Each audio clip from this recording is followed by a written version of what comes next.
The first rule in grip sport is you tell everyone about grip sport.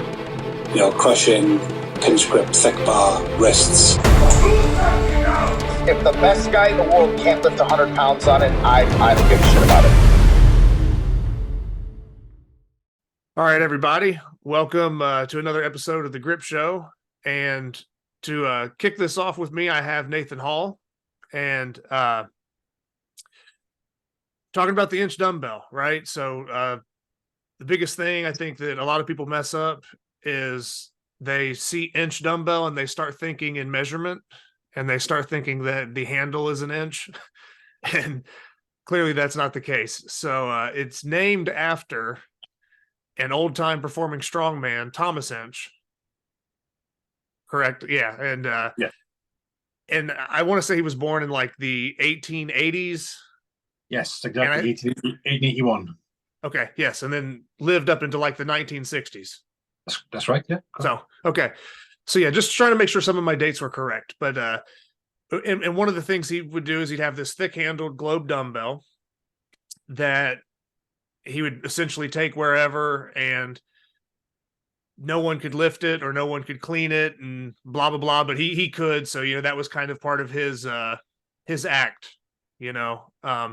Do you know any of the specifics on that by chance? Yeah, so Thomas Inch, strongman. He was British champion, middleweight champion, and then moved into heavyweight. And he wasn't like his peers. He would use weights, thick handles, and do strengths rather than support. And so he'd be doing more of the actual sort of strength side of it. Other than doing bench presses with people, he would actually use weights and things like that, whereas everybody else at that time would be using people and like pulling horses and things like that. So he went off in his own direction. And when it comes to the dumbbells, his take on it, his actual story is he went to the foundry and said, I need two weights, about 90-pound dumbbells. Can you make me something like that? And when he went back a week or so later, they'd made them, but they made them with a thick handle because the foundry manager said, that small bar will just bend and break. It needs to be substantial. So he's argued with it for a minute, and then he thought, actually, you know, I'm struggling to lift these. This could be something good. So he started working on them. And once he got to a point where he could lift clean and press them and such, he went back and made bigger ones. And realized it could be something of a challenge. Yeah. Now, I know it can be kind of controversial sometimes because there are some people out there that think that he never actually lifted some of the dumbbells, or maybe there was some kind of switching of the dumbbells using a lighter dumbbell. Do you have any, I don't know, maybe any background info on that or anything to add or that can maybe help people out? Yeah, so he had, we know he had a couple of dumbbells. So he had two lighter ones. Some people say 75 and 90 pound. Some people think it's two 90-pounders, which is his first ones. And then he had three together. So a lightweight, a middleweight, and the heavyweight. So one 43-pound, one 53-pound, and the 172. Now, he had another dumbbell, which you see in the video, a large show-type bell. But that wasn't the first time that was out and about. That was in magazines, and that was part of a challenge poster. Be pictures of this is my challenge dumbbell. Yeah. But the main one he would use was the 172, and he would take it to circuses and stage shows, and people would just try, and then he'd pick it up, walk away with it, or he'd clean it and dumbbell swing and bench press it. So there's a lot of people didn't believe he could lift it, for starters. People say switch it because the size difference between a 153 and a 172 on the circumference is millimeters. Is literally, unless they are right, even when they're right next to each other, it is hard to see. So that was one point. And, you know, people like Edward Aston would say, which one is it tonight? Which one are you using? Because Edward Aston was his training partner for a while, and he knew there were different sizes. And Thomas Inch would always reply, it's the one I'm lifting. So, you know, there's always that sort of, it was a great time to be in, great era. So they would say that he switched out for the lighter one and lift that, but the one consistent thing is people would always say he lifted it. And the people I've met and spoken to who've met him, they also said they'd seen him lift it. So there was a hole in the handle, a few holes in them, and we come up with one theory that you could put a bar in there. It was about a quarter inch, 6 mil hole, and you could put a bar in, and you could have a wrist strap on, and it would completely arrest the spin, and you could just pick it up and walk around with it for days. It would be nothing. And you had it on all three of the middle ones, the 143, the 153, and the 172. But they were filled in at some point. I'm not sure when. So people would say he would do that, but then you've got to remember he was a showman, so he was doing this thing. This is his living, day in, day out on stage. So that could have been used every now and then. He could have done it just to make it easy if he's having a bad night. But you have to remember as well, he had the strength. He could bench press, I believe, one-handed over 300 £. He could dumbbell swing more than, I believe his record was over 200 £. Okay. Official records, he's the two-hand anyhow. Officially is 276 above his head, so it's getting two dumbbells up any way you want. And typically it's the heavier one first, and then you pick up a lighter one and put that above.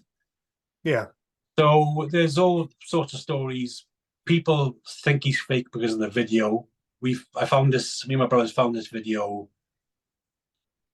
about 20 years ago. We knew he'd made a few of them. There was an ITV one, or whatever it was called then, a newsreel about him in his back garden. And I got some photos of that somewhere with the actual 172 that we all know.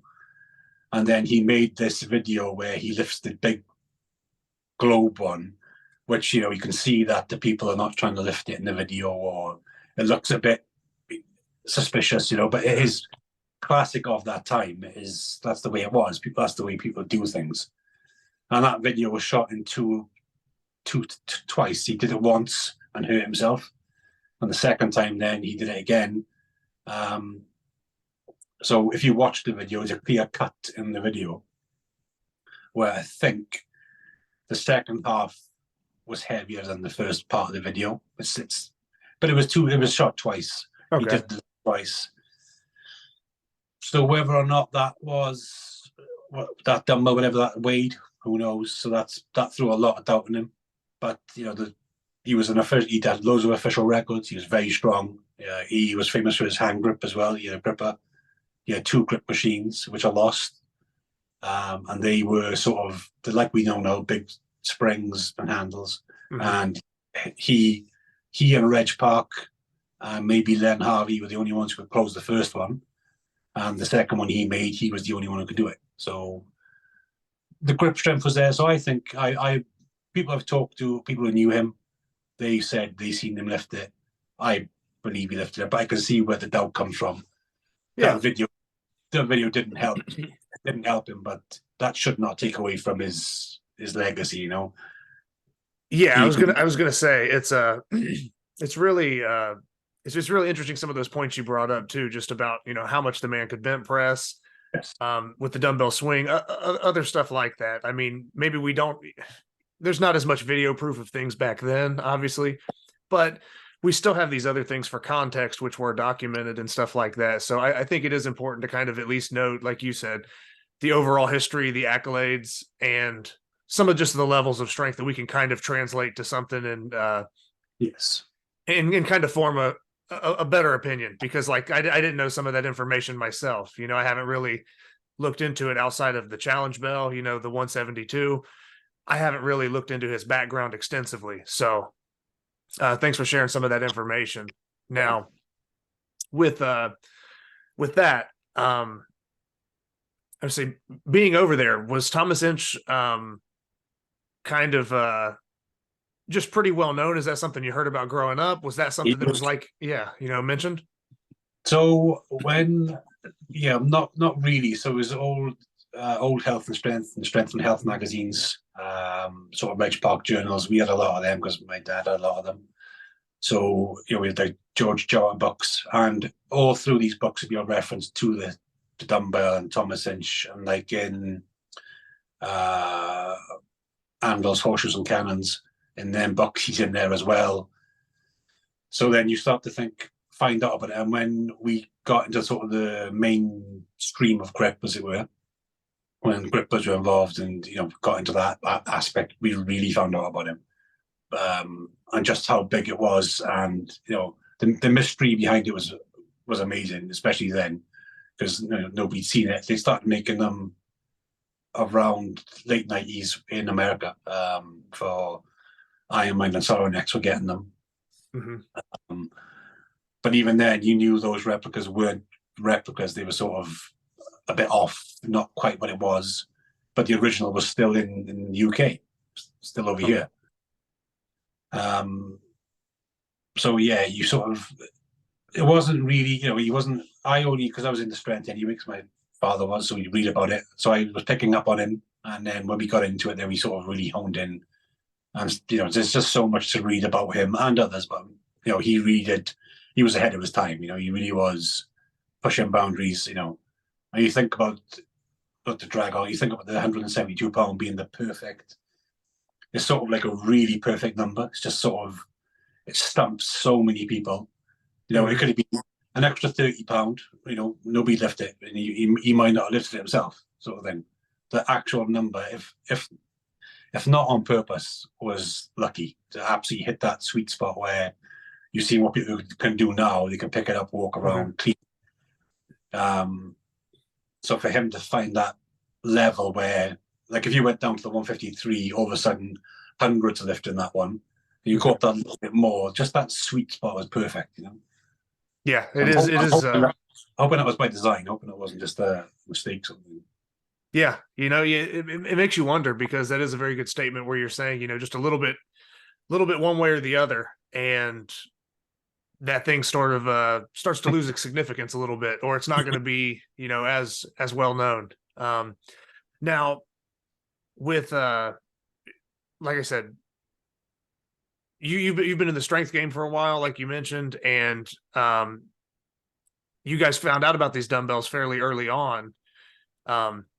At least in your life, and you were basically searching for a way to kind of test, or like get hands on it and kind of see what, I guess like anybody else, like all of us, we want to know, like, well, what's that challenge like? But as you're mentioning, maybe late 90s or something, some foundries are making them and there's replicas over here. At what point over there were replicas being made, or at what point did you start to create your own bells? Roughly 99, I'd say. Maybe 99 we started toying with it and trying to figure out the weight and because all the other challenges made sense. Apollon's wheels, they made sense. It's a big weight, you've got to wrestle it. Gorner's barbell, which is another fantastic one, it's 60 mil handle, 330 pound. That made sense too, it's a big thick handle. But then when it comes to the dumbbell, I was like, that doesn't make sense. Why is that so, it's 170 pound. I mean, it's not really catastrophic. So we started trying to figure out. So the measurements were easy to find because they were in every book. Someone had got to them. I mean, when Thomas Inch didn't have it no more, when he died, passed it on, and it was measured and weighed, and so we got hold of that in a few different books. And I think we talked to maybe John Gallagher, but we got the measurements, and then we worked it out with the density of cast iron. And we figured out that he actually had a steel handle, whereas that was like a mystery, because on those first few castings from all around the world, people were saying, how is your handle smooth? Because cast iron is tricky to get, because you can't cast a square edge. So where the glows meet the handle, it was sort of scooped on the cast iron ones really heavily, so it sort of comes in and it's a big scoopish, it's all soft and weird, it's all, you can't stand in it and it's not round. But we knew he did a steel pipe. We just obvious to us. So then we just started going backwards from there, got the weight, figured out the the density of cast iron, which is pretty much remaining constant, fluctuates. Cast iron shrinks as well, a little bit of shrinkage. The process has got better now, but it can shrink. So once we figured out from there, we made what's called a pattern, which is a mold of it. So it's the exact thing that you want to put into the sand, and then they pack sand around it, and then you pull it in half to get your pattern out, and then put it back together. And that's why when they do that process, you see a line around the blob. That's where the two sands are met together, and the cast iron's creeped out a little bit, and then they got to fettle it off.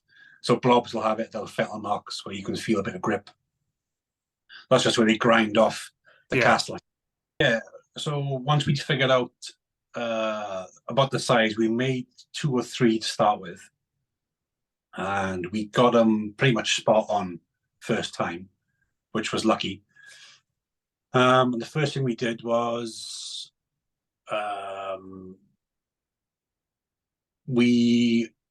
I'd been training heavily with a loadable dumbbell, just simply welded together, a steel handle and a regular bar through it.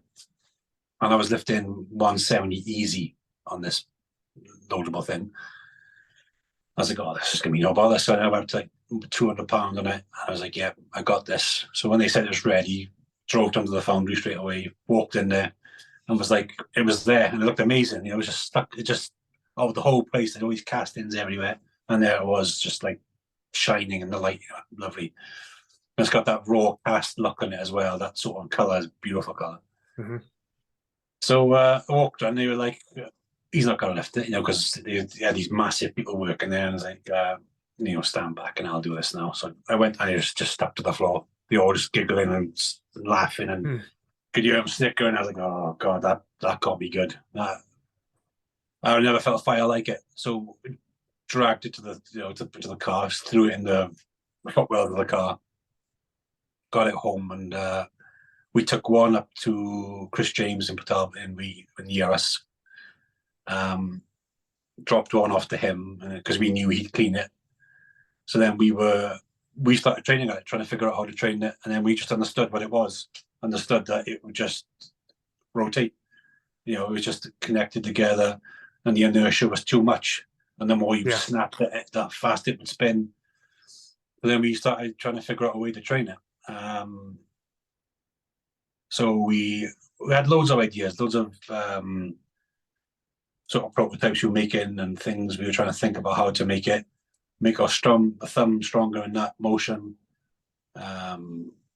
So we had designs with a regular thick bar handle, and then we'd have a welded hoop that way and a bar, so we could put weight on to make the go that way, the make it more on the thumb. But we thought that's a bit too chunky, it's in the way, it's not. And then we just come up with this idea where we'd have the bar offset, and that was so simple. So we did that, and that was perfect. We all started training on it, and next thing you know, we were lifting it. So then we got another batch made, and then that time I went down and lifted it and carried all 3 back to the car. And it was lovely. It was great. I loved it. It was a good moment. Now, just wondering, were any of those guys the same workers? Yes, all of them. Okay, so then they workers. Yeah. Okay, yeah. so you got to kind of get sure to go down the same day as well, just to catch them. Yeah. Okay. Yeah. So you got that one back then. That's good. So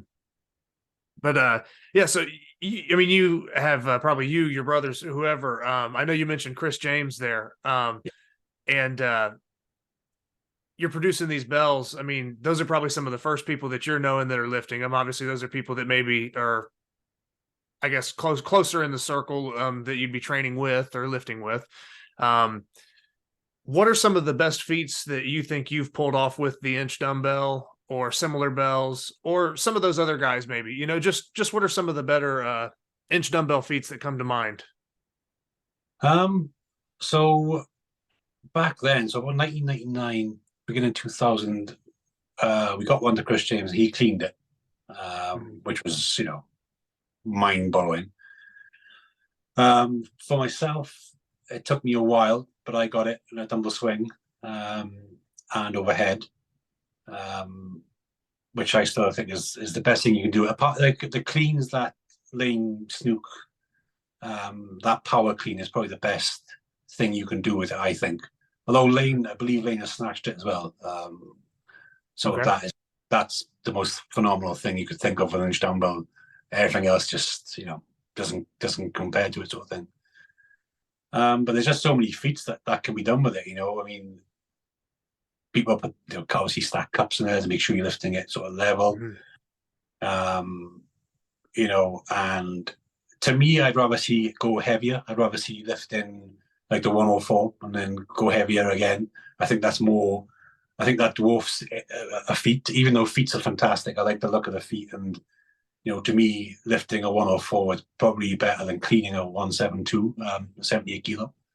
Stuff. I prefer the stronger end of it because it sort of equates to you should be able to get the 78 any way you want. Yeah. So, but obviously carrying them. I mean, people were. I think it was Joel Sword. He was carrying them fairly early. Sort of really terrible grainy video because no one had video cameras. No one had access. Filming on a potato sort of thing. Just sort of blotchy and. But he carried them. I think the clean has always been my favorite thing. I think I've always loved watching people get it to the shoulder. I think that's the best thing I've seen with them. Yeah, it's a tough one. I'm nowhere near the clean myself right now.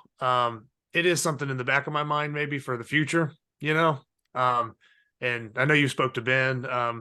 Ben's been kind of getting on me a little bit, telling me, no, man, you need to try for the clean, or you can do it. You just got to train. I'm like, okay, maybe someday. But yeah, to me, anything where you're getting that bell up to your shoulder like that, even whether it's a swing, whether it's a strict lift, like you said, like Lane would do for like that style of clean, it's just super impressive. And yeah, a lot of people I don't think even realize what they're witnessing if they're watching it from video. Yeah. It's just the pressure everywhere. Like when I was doing it, the pressure on my thumb, on the thumb pad for me was ridiculous. It would just turn white. I'd get it there and that whole thing would just be white, all the blood would be gone, just squeeze somewhere else. And you see the way Ben's swing is perfection. That is exactly how textbooks would say to do the swing. It's absolutely the way Ben does it. It's spot on. He's definitely got it down to a science. I mean, Absolutely.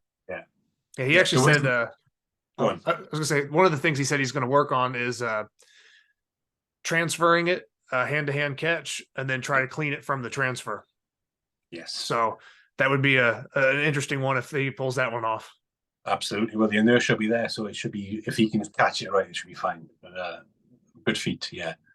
But yeah, other than carrying it, I mean, the stuff, the things, I mean, how far do you go? Like when I watch people lift it with things on it, so then you think, oh, making videos like that. So, I made a video like drawing faces on a board, was holding it, and things like that. And but I don't. Yeah, the clean is probably the nicest thing to see because you know what it is, you know how it feels to lift it. But yeah, the clean is beautiful. I think it's just the best lift as well. It's such a thing to catch and hit.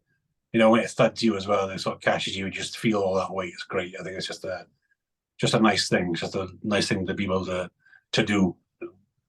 Okay, and with just with mentioning inch cleans, I know there's not a super long list. There are people that have cleaned it. Are there some notable lifters that you'd like to mention? Maybe that you've seen clean the dumbbell. So, Chris James, in person, I think I've only seen. I think it is only Chris James, and then video-wise, there's Ryan Green. His were brilliant. Canadian strongman. He just did it at one after the other, like 4 or 5 in a row, just straight to the shoulder. And it's a nice catch as well. He's quite a big guy, big chest up there. It was sort of like up, but he just sort of just lovely. Just the way he caught it was lovely. But just like 4 or 5 times in a row, no bother. You know, just like bang again. Well, and Beautiful. he like almost like strict pressed it too. Yes. Like there wasn't a whole lot of leg movement. I mean, it was almost like he just took it. I mean, and just strict pressed it. I mean, Just tremendous strength. yeah, like it was nothing. You know, just to toy with your dreams. You know, just nothing at all. Yeah. So obviously Carl. Mhm. Lane's beautiful. Lane's got a training video where he's doing, I think it's rolling thunder lifts, but he cleans the inch before it, Mhm. and it's just pure power, just all power. And I'm not sure if he does it because of his back or just because he can, but it's just so strict and suitcase style almost. It's not fully suitcase, but it's all to the side, just all up and to the side, and then just Mhm. there. Remarkable. And then I forget his name. That's terrible. He tried to clean two of them. Mike Burke. Burke. Yep. Again, Yeah. like nothing. You know, I was watched the video of him warming up to them. And I was thinking, God, don't warm up. Just save your strength and do it from the get go. You know, because everyone's got like a limit of their grip strength before it definitely goes over the hill and then starts going down. Yeah. You know, do it now. When he's like warming up, I was like, well, don't waste your time on the warm up. There's no need. You're not gonna pull nothing. Just do it. No. I feel like Jesse's just fantastic. Oh yeah, Jesse Pignonin. Yeah, or I hope I'm saying his last name correct. Yeah, Pignonin. that's why I didn't say it. Yeah. Kept it all together. Who I could probably step in for double wise, look feature wise. We don't see each other in the same room. I think we blend in together. We look kind of similar. But yeah, he's super strong and he cleans it wonderfully. Pretty sure he sent me a video of deadlifting the 104 as well. Okay. But his clean is great. Clean arm press is just, lovely. And it's a nice quiet room. It's a nice quiet room he's doing it in. And his one mate goes, yeah. It's like, it's just, oh, yeah. Obviously Mark Henry. Yeah, so now maybe I could be missing some. Yeah, I mean, we could name, some guys that would be on the show, like of course, Ben and yeah, so Ben Jedd Oh. Johnson is going to be on the show. So some of those guys, but yeah, I mean, that, like I said, I was just curious. The Yeah. other thing I would add to that was for me seeing, Ben lives about 3 hours north of me, so I've had the chance to see him, clean some bells in person. And I have a 180-pound inch dumbbell that he's cleaned. So, about 8 pounds heavier than the 172. Have you seen any heavier bells cleaned? What's like the heaviest bell you've seen cleaned? I was just curious if you could remember or anything like that. I think Lane did a 85 kilo clean. I think there's a video of him doing it with the Millennium Dumbbell trainer as well. Okay. The one where it's red and it's got the bars sticking out the end. Yeah. But I think that's the heaviest I've seen, solid dumbbell wise. So actual inch, what we would call an inch dumbbell, it was solid. Yeah. Mm-hmm. Okay. I was just curious because, like I said, we talk about the regular 78 kilo or the 172-pound bell, but we talk about guys going above and beyond that sometimes. And for a clean, that's even more insane to me. But Indeed. there's a few that can, and as time goes on, hopefully we'll see some more. Yeah, these giants that are just enormous people. They've got to be knocking on 85 kilo if they. It's always a thing though. If they train, they might get it, but they have to train, and hopefully we see it because it'd be fantastic to see. Really fantastic. Okay, now with all that being said, just kind of talking about the cleans, do you have any feats in the future that you would like to do with the inch dumbbell, or do you feel like you've kind of knocked most of them out, or do you have any anything that maybe in your mind you're kind of like, I still got to do that? So, I want to get back to healing it again. We're still swinging it, same thing, from floor to shoulder. I want to get back to that, and the same as I think Ben was going to do, just do it every day of the week. So the thing I was always aiming for was just a nod to Thomas Inch, was to do it every night, every day, for like a week solid, just to sort of get it in like he would do. So that's what I wanted to do, get that every day. I never got it the full week. I think I got like 4 or 5 days in a row. But yeah, a full week, just banging it in, like no doubt Ben, for example, will do or could do. But yeah, that's one for me, just to sort of have it as a like with the inch dumbbell. After I failed it in that foundry, I swore that when I start lifting it, I'll never fail it. And since that day, I've never failed to lift it. I won't fail to lift it. I just don't care what happens. If I try it, it's coming off the ground. That's sort of that. And I would hope that I could get that with the clean. I don't know if it's feasible, but just that absolute domination over it, just to be able to get it when you feel like it. That'd be nice. I think it'd maybe never happen. Who knows? But if I could get it, it'd be fantastic. Okay. Yeah. Well, I wish you the best of luck with that. And like I said, I had to ask, because I've done that with, a lot of the people I talk to about the inch dumbbell and stuff, is just, what they've done with it, but also like, hey, what are you planning to do with it? You know what I mean? And for guys that have been lifting it, I mean, you've probably been lifting it 2 decades now,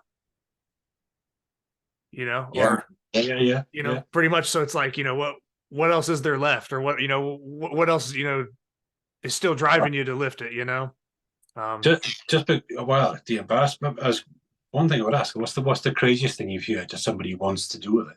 What's the wildest suggestion you've had thrown at it? I've heard, now see, I didn't know that Lane had snatched it. Yeah. I've heard people rumor, a snatch. I haven't seen a video of anybody snatch it, but I've heard some people talk about training for the snatch and that kind of being a thing. Obviously, I think a double inch clean, kind of like Mike Burke had tried. You hear about, double bells, like a double bell clean. That would be pretty insane. Those are probably the first 2 that come to mind, because the absolute power it would take to snatch one or to clean 2 when you introduce a second bell. Yes. It's a whole different story. Well, that was squashing your head sort of thing, Yeah.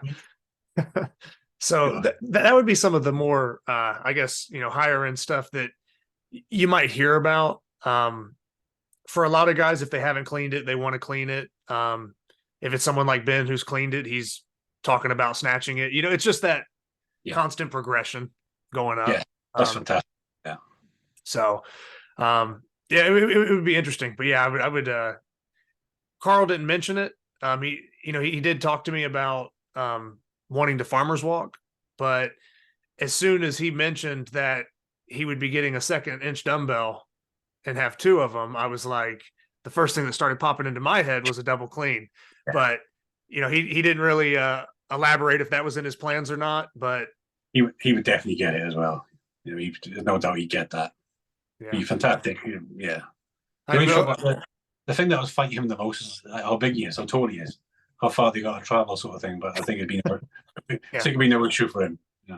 Yeah. So, like I said, when I was speaking with Carl, it was like, talking about a 2nd inch dumbbell, and my face lit up, because I'm like, okay, he's thinking double clean, and then he never said anything about it, but he did mention a farmer's walk and some stuff there. So, who knows really what what he's thinking or where that training will end up going, but I'm excited to kind of see that too. Yeah. So overall, Nathan, we've covered a decent amount. What do you, I guess, kind of as a closing thing, what is it about the inch dumbbell that just makes it so special after all these years? The mystery of it, the look of it, and the backstory with it all, the way that it's almost it's probably that, and like grippers. If you leave those 2 things in a room, people instantly just wander over to see what it is. If you put a dumbbell in any gym, that old style dumbbell, just where it is, everybody will walk and have a try of it, look at it, kick it around. You know, it's just draws you to it. The look, you know, they just look amazing, and then to feel it stuck to the floor, that fire it gets you. You know, it's like, I don't know if I don't know if it's just that drive we all get, where if you see somebody struggling to open something, you instantly try and grab for it. You know, you just got that drive is there. I don't know where it comes from. You just want to, you know, you see someone, if you see one of your kids struggling with something, you rip it open. You know, you grab it and do it. So it's just that raw draw to it. Just you just see it and it's there. People say, what is it? You know, and then you read the history of it and find out when you just all of it, the mystery, the look, the way it crushes you the first time you try it. It just beats you, or beats most people rather. Yeah, that the draw, the mystery to it, I think, is because when you see it, you're like, you know, yeah, I bet even you, when you go to Ben's and you see all the dumbbells, you're like, you know, you're looking at them, you're going to have a look and see what they are, and even though you know what they are, you still want to have a look and see what's there.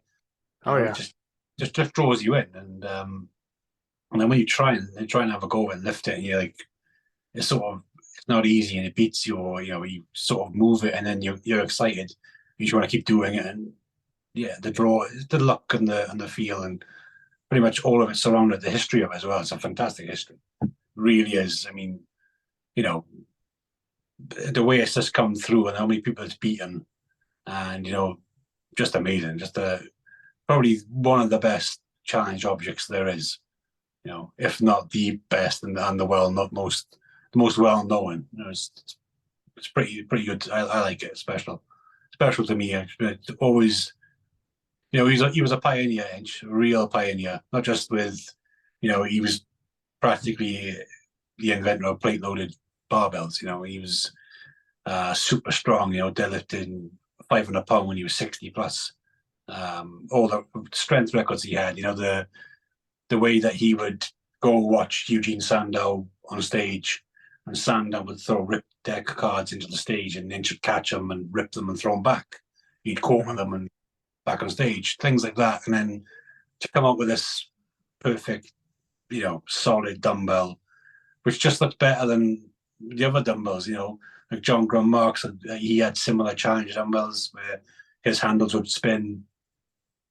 But this thing was just, you know, well, I think it's just perfect. The look is enough for me, just to see it there. You're like, oh, you know, what's that? You know, you just can't help yourself and sort of get over there. So, yeah. Yeah, no, I think so. I think you mentioned it's probably one of the best challenge items there is, especially when it comes to like grip strength type stuff. Somebody would be very hard pressed to try to name a better, Yes. I guess, a better challenge. You know what I mean? It would.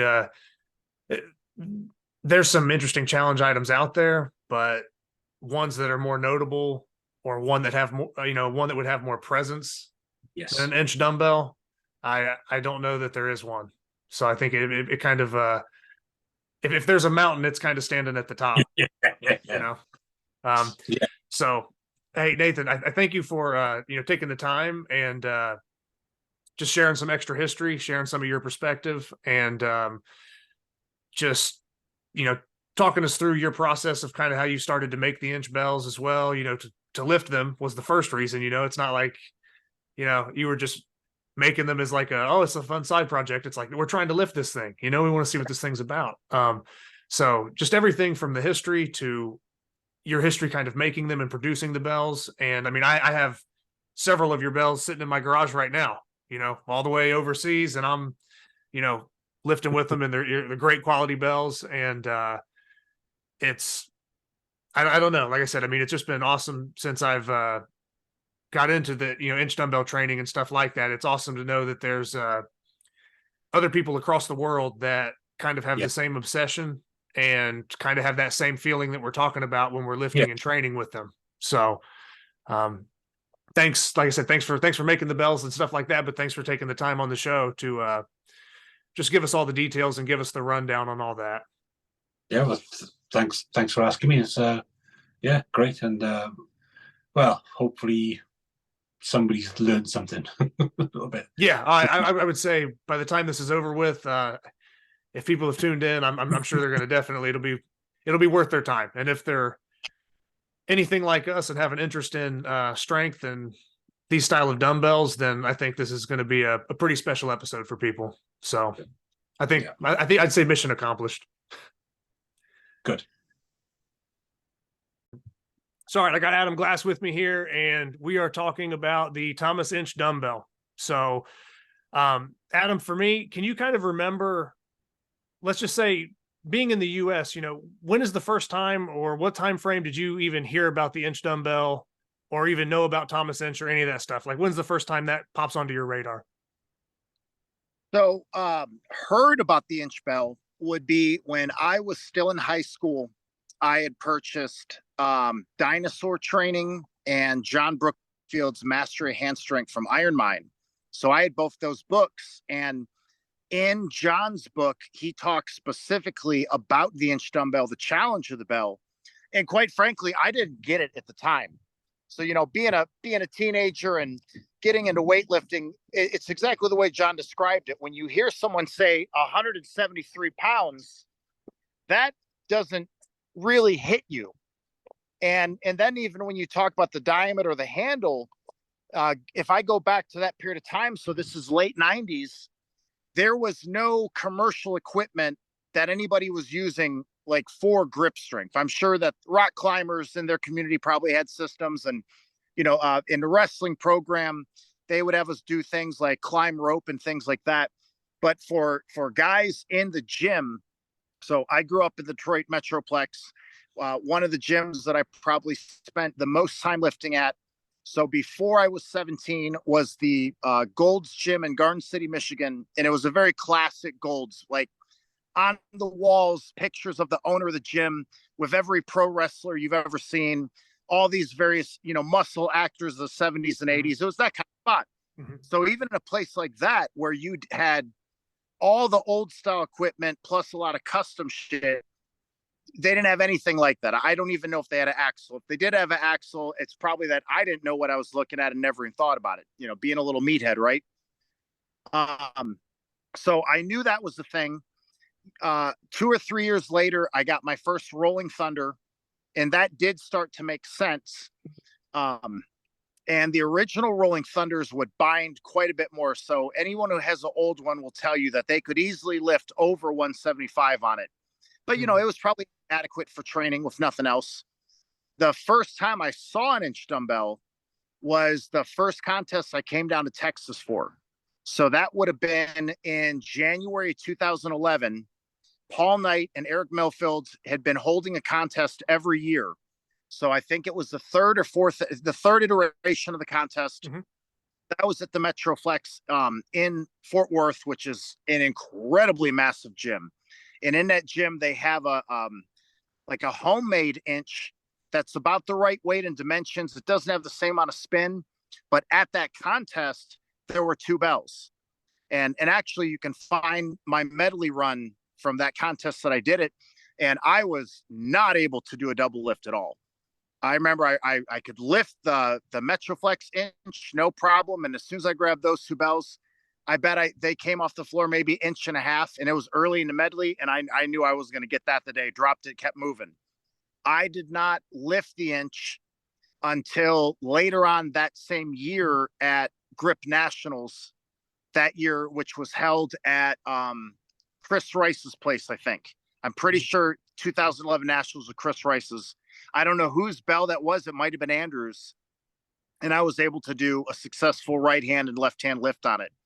And leading up to that, I wasn't specifically looking at it, but I was working with the Rolling Thunder handle at least weekly. I was lifting on a 2-inch axle weekly. What the hell else was I using quite a bit then? I was doing a lot of Euro pinching then too.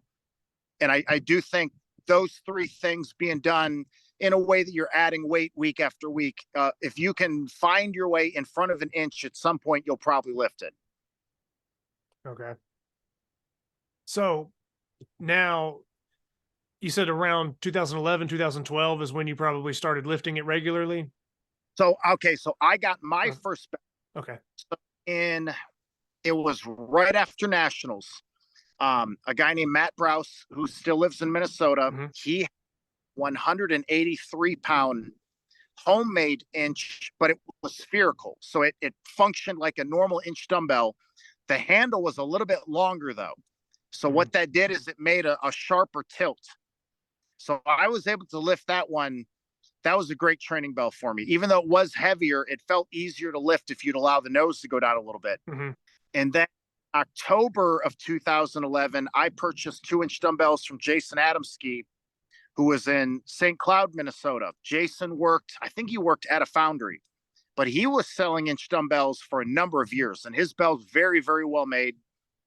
Incidentally, those 2 bells are still in Texas. One of them is with Adam Ergain, who lives out in Lone Pine, Texas, east of Dallas. He has one of my bells, or one of the bells I used to own.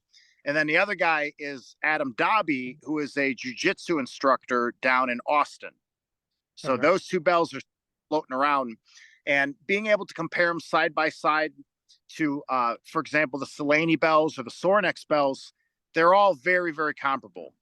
Like for your eyes, Zach, see little differences. Maybe one's a little taller, one looks a little longer at the globe, but they're all, they all lift about the same. Yeah, I've had a chance to have hands on those. There's a guy actually down the street that has like a welding shop that has one. And Ben Helms has one that he got.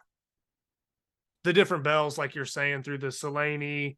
I've even, at Jedd's, I lifted Iron Mind and Sorinex bells and stuff like that. So I've gotten hands on different ones, and kind of, I get what you mean, how they might have some differences, but they're actually, pretty comparable. So you have your own inch dumbbells, right? And let's say you're at this point where you're pulling off lifts and you have your own inch dumbbells. We talked in our last episode where we had your interview where we were discussing, was there anybody that had done a can lift before you, where, we're talking about placing an empty can on one of the head of the globes or on both globes, because the slightest bit of roll, you have to have total control of the dumbbell or else that can's falling.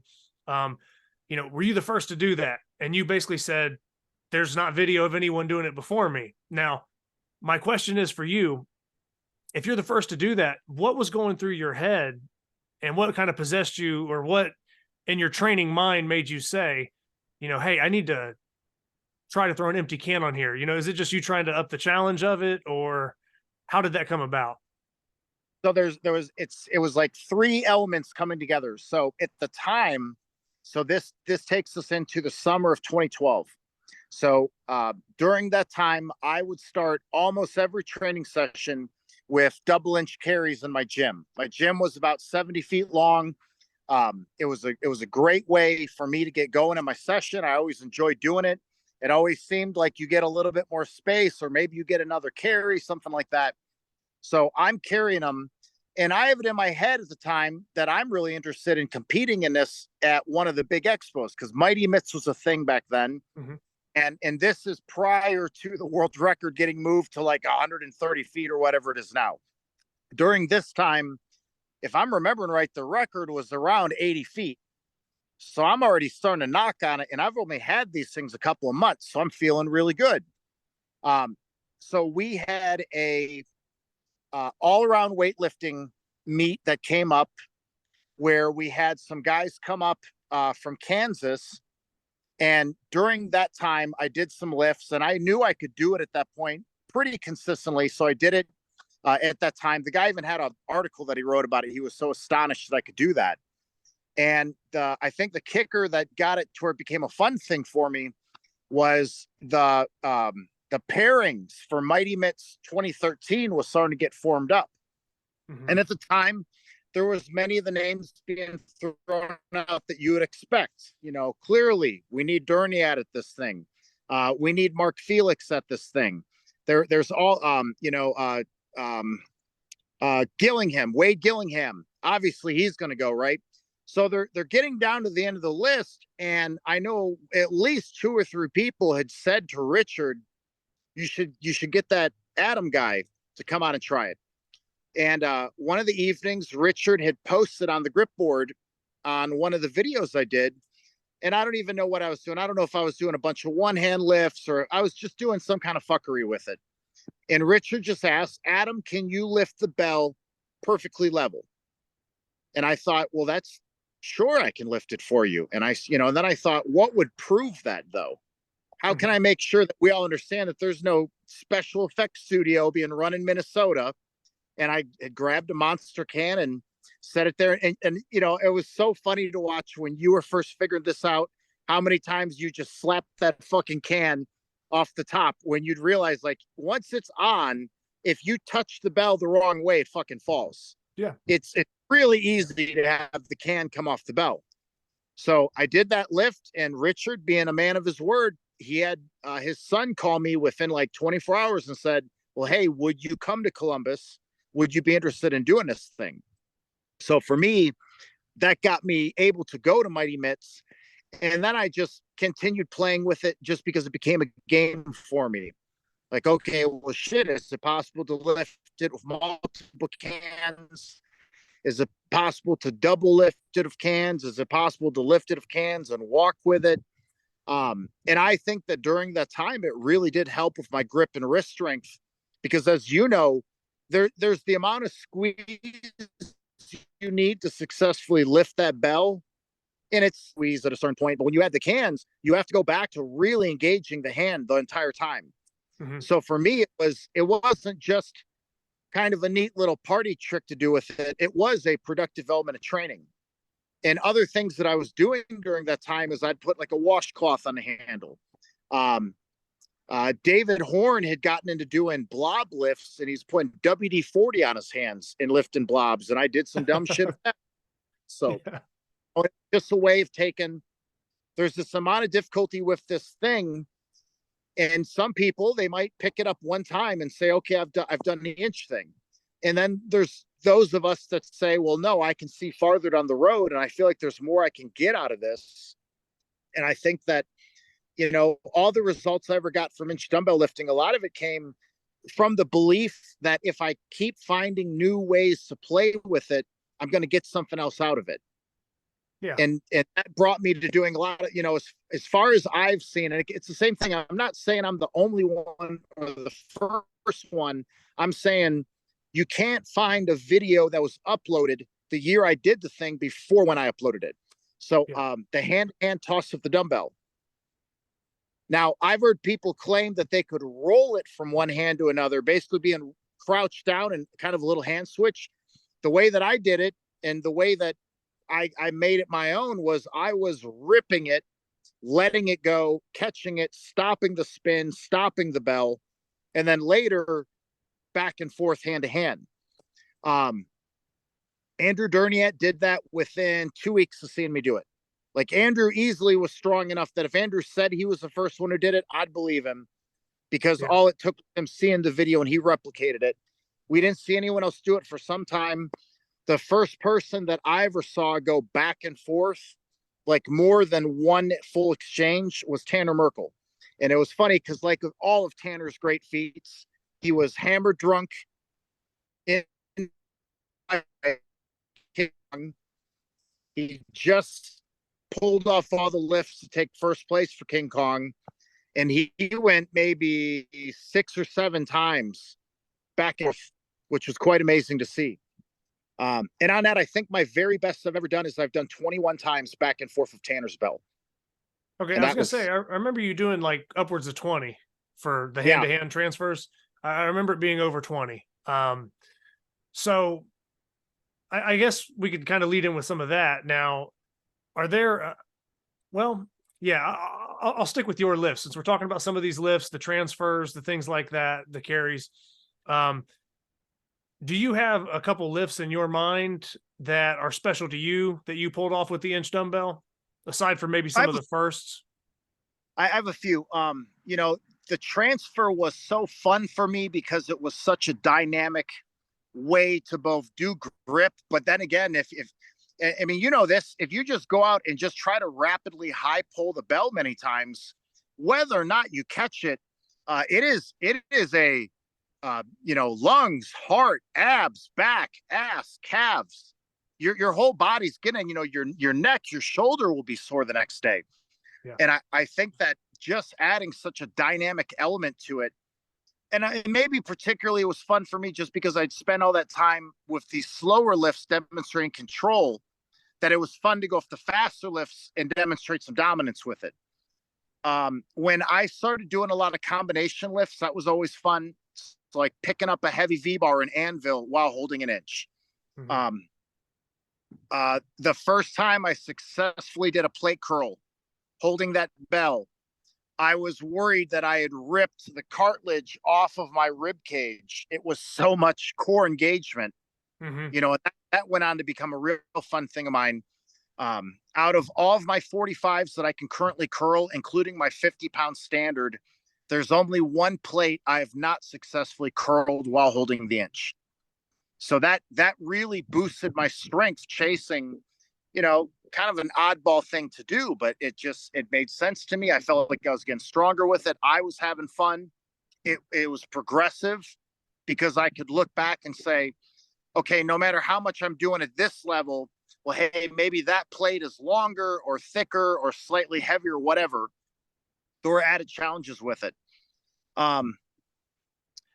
Farmers walking has always been a fun challenge. Anytime I've had groups where we have a lot of lifters coming over to participate, carrying the bells always is enjoyable for people. And I think my best I've gotten to in the last couple of years was about 73 feet. It's if I go to the top of my driveway, almost down to my barn, that was my longest carry. With the 125-pound Selene that I have here right now, that's Isaac Noon's bell. He's been letting me borrow it. I can do a full lap around my circle drive, which it's pretty fucking far. Like it takes me over 60 seconds to do the lap and I'm running. Yeah. And I didn't realize if that was hard or not until I started having some of the other guys try it. And, it just, man, it kicks your ass and it makes your hip feel so sore the next day. Yeah. Having this kind of funny you have to do, and you can't let your body slant over because that'll cause a problem. So staying very upright, it beats the shit out of your obliques, your abs, your lower back in a productive feeling way, not like in a damaging way. Well, and then every single step you're taking too, every step that bell is almost trying to bounce out of your hand, unless you're like unless you're just floating. But like every time you step, if you're moving at a fast pace, I mean, that bell is basically trying to pry your hand open actively every step. And, for me, my driveway, if you went out with a 6-foot ruler, Mm-hmm. like like a level, bro, you can't find 8 inches of level ground across that thing. You know what I mean? It's road based and it's been driven over for a couple of years. So every step is a little bit of a different problem in terms of as you go. And that's just always been a real fun thing. I've enjoyed that. A couple of things I've done with it that were just, I wanted to be able to do it. It took some time to get to, and I felt like it was worth it. So being able to do seated wrist curls with an inch in one hand. My best I've done was 7 left-handed with a 175-pounder, and I've done 2 reps with my 200. And that was actually one of the more dangerous things in terms of right when you set it in your hand, you're wondering like, man, am I about to bust my fucking wrists in a way that'll never heal? Because it's so that to me was, it felt like it was worth something when I actually got to it. On the thumbless lifts, I was going to bring up a thumbless farmer's walk for you. If you weren't going to bring it up, you ran it like 22 feet, right? I've done 22 and a half, and that was measured out by Eric and Rob. Were both here. It was funny. It was one of those lifting sessions. It's in fucking July. It's 100 degrees. We're on there wearing jeans. It's only 130 degrees in a shop at that time. And I just keep looking down the barn, and Eric's like, well, just fucking do it. Quit looking at it and do it. I'm like, all right, man, I'm going to try it out. And I think I had 2 or 3 attempts. Like my first one was like 16 and a half. I was like, oh shit, that's looking real good today. And then I had like a 19, and then that next trip nearly to 23 feet. And that felt good because that is a very hard lift to do. Absolutely. And I mean, there's only probably less than 10 people that have ever done double thumbless lifts in general. And now to farmers walk them almost 23 feet. I mean, it's a whole different ball game. The only ones that I have seen do any amount of distance, say like more than a step. So Storm, I'm gonna say, there we go. So Storm comes out. Apparently he lives pretty close to Lucas Raymond and Jedd, close enough that they get together to train. And Storm was able to do I mean like 20 feet or something like that very, very easily. You know, he's got a really powerful cup when he cups. I've done a hand-to-hand transfer thumbless, back and forth, thumbs on both sides. And Storm was able to do that too, which was very impressive kind of deal. Because I mean, I don't even know if he'd done any actual belt training with it, but his wrist and cupping strength was so strong. So he was one of the only other people I've seen do that. I haven't seen Dingy try it, but I have to imagine if Jason tries a double thumbless walk, he will get some shit done. Yeah, Jason's super strong wrist. Yeah. The only thing I would worry about for him would just be, and he'd know the right time to try it. So it is a lot more biceps tendon involved. When you're farmers walking 2 bells, if you're smart, okay, there's only 2 ways you're going to do it. You're either Mark Felix and you are so fucking strong that you can bent arm hold it. If you watch Mark his attempts, Mark Felix will be almost, 70-degree elbow bend and carry those things. Yeah. That's world-class, real world-class, world's strongest man competitor. The rest of us goons, if you're smart, you better completely relax that arm, and you really need a completely extended elbow. Otherwise, you got weight hanging on your tendon insertion. Well, thumbless presents a couple problems of that. Thumbless, to get mechanical leverage to keep the cup, you're going to have some elbow bend in it. So the one thing I will say is, for the guys going to go on try that, number one, you do you, but just be aware, it probably is the more dangerous variation of those. And it definitely will put you in a spot where if you're going to have a bicep tendon issue, it's probably going to come out in a lift like that. Yeah, that thumbless, I've done some with smaller bells, just like the thumbless to thumbless transfer. You can feel it, especially with the dynamic stuff like that. You can feel it hit the bicep tendon. I mean, oh yes, with that arm, it's a thing. To kind of backtrack to something we were speaking about a little bit prior to the interview, or to this section of the interview, was mentioning training with magnets and stuff like that with inch dumbbells. And you kind of thought that maybe Bob Sundin was the first person you saw kind of implementing that in a certain way. Okay, so if it's not Bob who's the first, then I'll say that Bob is the first guy who told anybody that it was a thing. Okay. Meaning, if Bob learned it from someone else, I don't know if that was just him working out the details in his mind, or if it was a conversational piece. Bob was the guy I saw do it. And the way that I saw it, so I had seen Bob training to lift the inch since maybe 2007 or 8, I'm thinking. I mean, it was quite a while ago. And the 2 standout parts was, number one, Bob is just skin, bones, muscle. He has no body fat. He was in the 170s when he was doing this, which at the time, you go back to that time period, he was the only guy that was under 200 that was even trying to put in any kind of work with it. And the other crazy thing is, if you can find any of that footage, Bob is out lifting in basically a huge fucking mud pit in his backyard. Yeah. Like, he wasn't even in a garage, bro. He was like outside, in the rain, where it's always raining or it's 1,000,000% humidity. Yeah. I mean, he was training at the hardest damn way to do it. And it made him incredibly strong.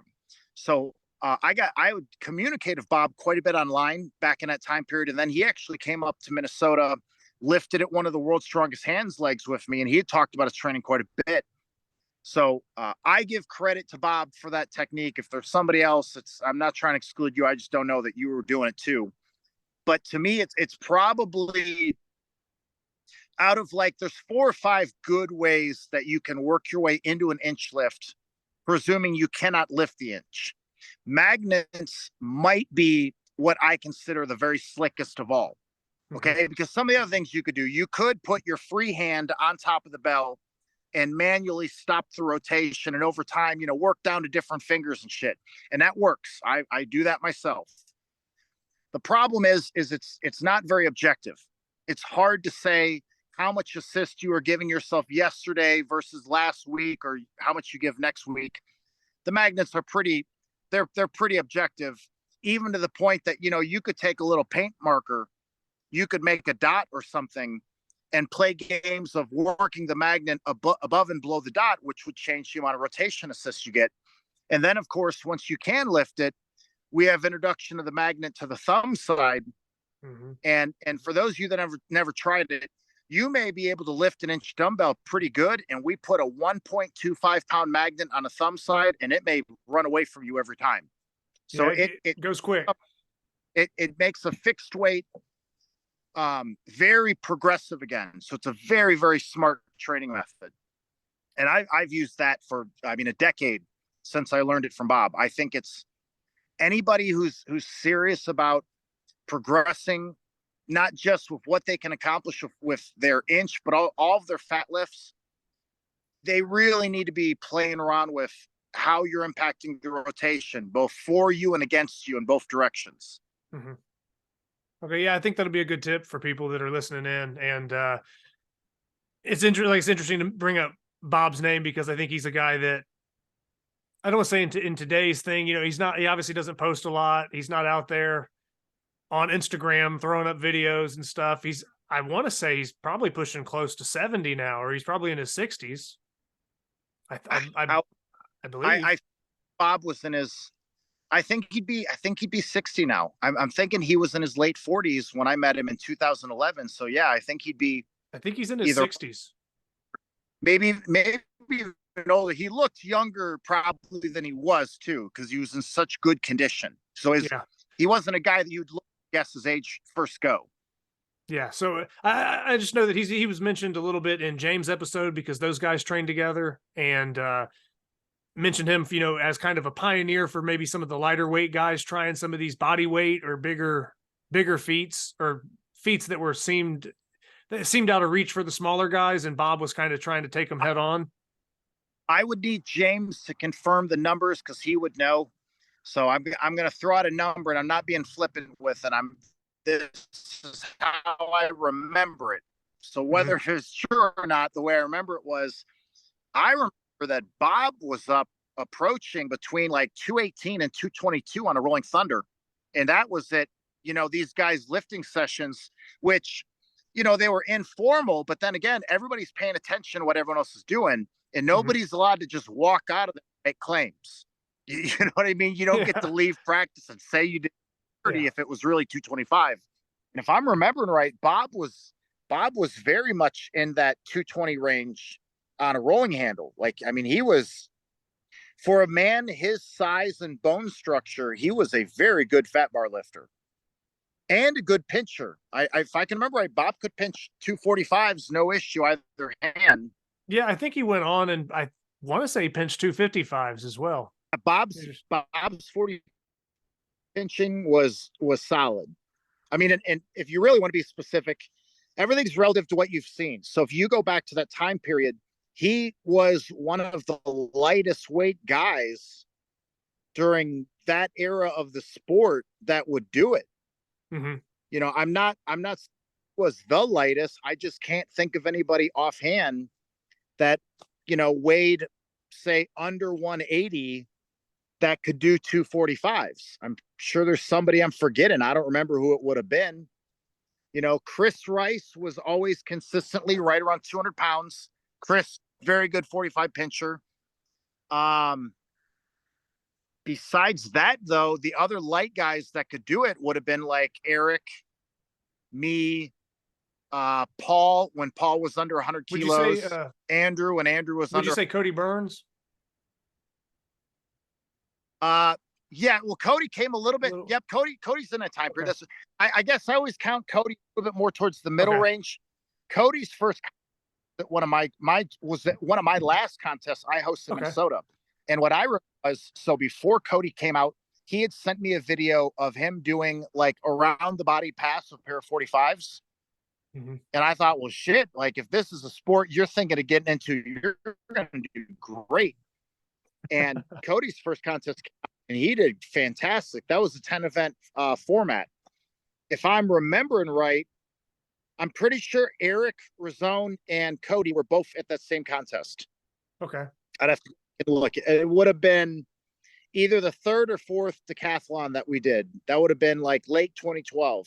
And, of course, Cody went on phenomenal pincher.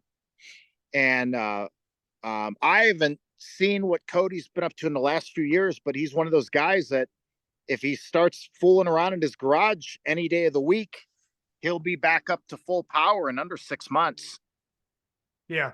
You know what I mean? Like for him, it's naturally a part of his strength. He won't need necessarily all this prep time to get right back into it.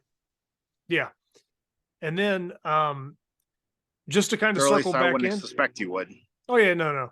And then to kind of circle back in, I guess one of the I'll kind of start to close a little bit is like, I guess, what is it about the inch dumbbell? Obviously we know it's the rotation, it's the glows, but like we're all kind of the same in the fact that obviously we want to keep pushing the limits and lifting with it, whatever, but it's like, what is it about the inch dumbbell to you that just makes it so special? To me, it's one of those, I joke about this, that the problem with grip training and grip sport training is that someone can do a whole lot of it and never really be too strong. Not really. You know what I mean? You could spend a lot of time hub lift and spring grippers and ultimately not be that strong. I haven't seen somebody who commits to inch dumbbell lifting for a stretch of time that you do not see a multitude of other benefits to them. Mm-hmm. You're going to see all different types of strength advantage. And part of that is because you're talking about, 175-pound chunk of metal, and there's never really taking it all that easy with it. The ways it can be lifted and used are many. You can squat with it. Goblet squats of an inch dumbbell will kick your ass, even if you're a pretty good squatter, because the weight is in front of your body so far. For pure wrist training, trying to lift an inch by setting it vertical and cupping on side of the globe, that is redonkulously hard. Anybody who's trying to press with the inch will tell you it's not just the weight of the press that makes it something. It's that because your hand is nearly opened up, it's a whole different thing. There's a lot of guys out there that I bet they could pretty easily push press a 175 dumbbell with a normal diameter handle. The same guy who could do that may fail with an inch for quite some time, especially because it is still rotating inside your hand when you're in this angle. Still wants to turn. So it can be very, very deep. One way someone might look at it is they say, oh, you one hand deadlifted and that's it. And there's nothing wrong with that. If they do that, that's good for them. It's going to be helpful to them. But if people look closer, there's a lot of good things to get out of it. If I decided to get rid of all my grip shit, I still would keep my inch. And if I was only going to do one thing for hand strength, that would be the one thing that I would do. And it would pay off. It's really hard to believe someone say, that guy can lift an inch dumbbell and he's got a weak hand.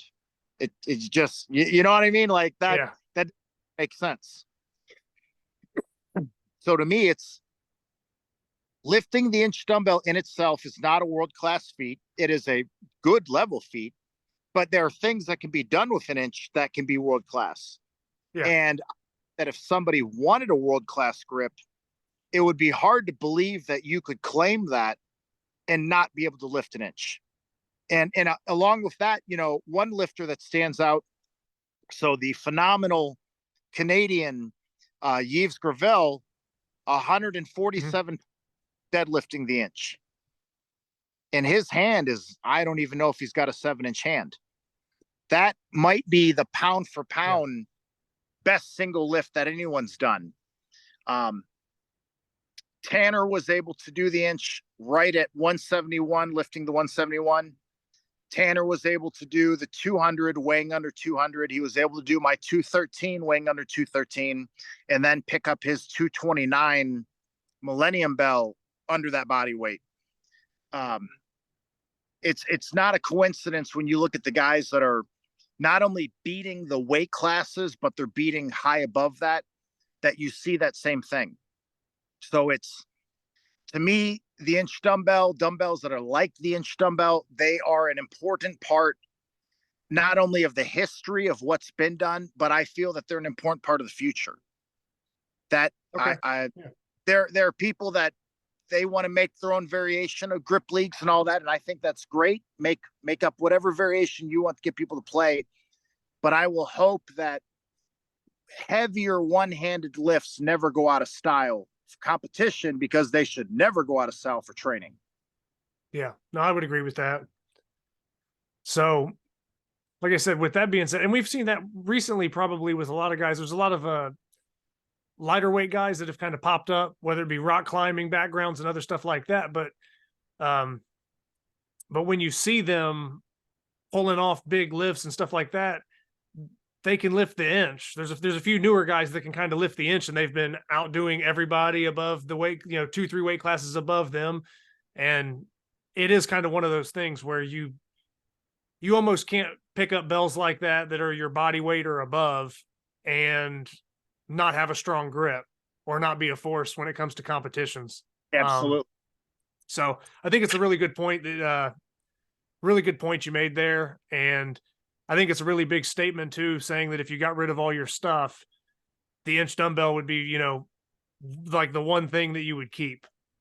And there's several other guys that share the same opinion. I mean, if I sold plates, barbells, other things out of my gym, it's like, I'm not getting rid of my bells. Like, I just couldn't do it. No. And the thing is about it is, they're rare, but that could change one day. But the more important, it will always be that challenge that will be in front of you. You know what I mean? If a day comes, and even then, it's a funny thing to say. If a day comes, you can't lift it, but you look at a guy like Ode's in his 70s, he can still pick up his inch. And why is that? Well, never stopped. And I think that's probably a big part of it, right? But that will always be there. That can be the kind of thing that can go down through. I mean, I have to imagine an inch dumbbell that's cast correctly ain't going to break for 1,000 damn years. Yeah. You know what I mean? Think about that. You think about all the shit that fills gyms. Fucking Cybex machine breaks in under 5 years of use at a commercial facility. Ask anyone who's had to run a commercial facility. You're fixing machines all the time. Who can tell me they've broke a properly cast dumbbell like that? Yeah, you know what I mean? I wouldn't know of anybody. It'll never happen. It will outlast all of us. Yeah, no, for sure. Now, Adam, like I said, with just discussing the inch dumbbells and stuff, is there anything else you'd like to add about the Thomas Inch Dumbbell, anything related to that subject? I know we covered training methods, the importance of it. A lot of different lifters have been, given credit to. I guess anything else to kind of close with, maybe?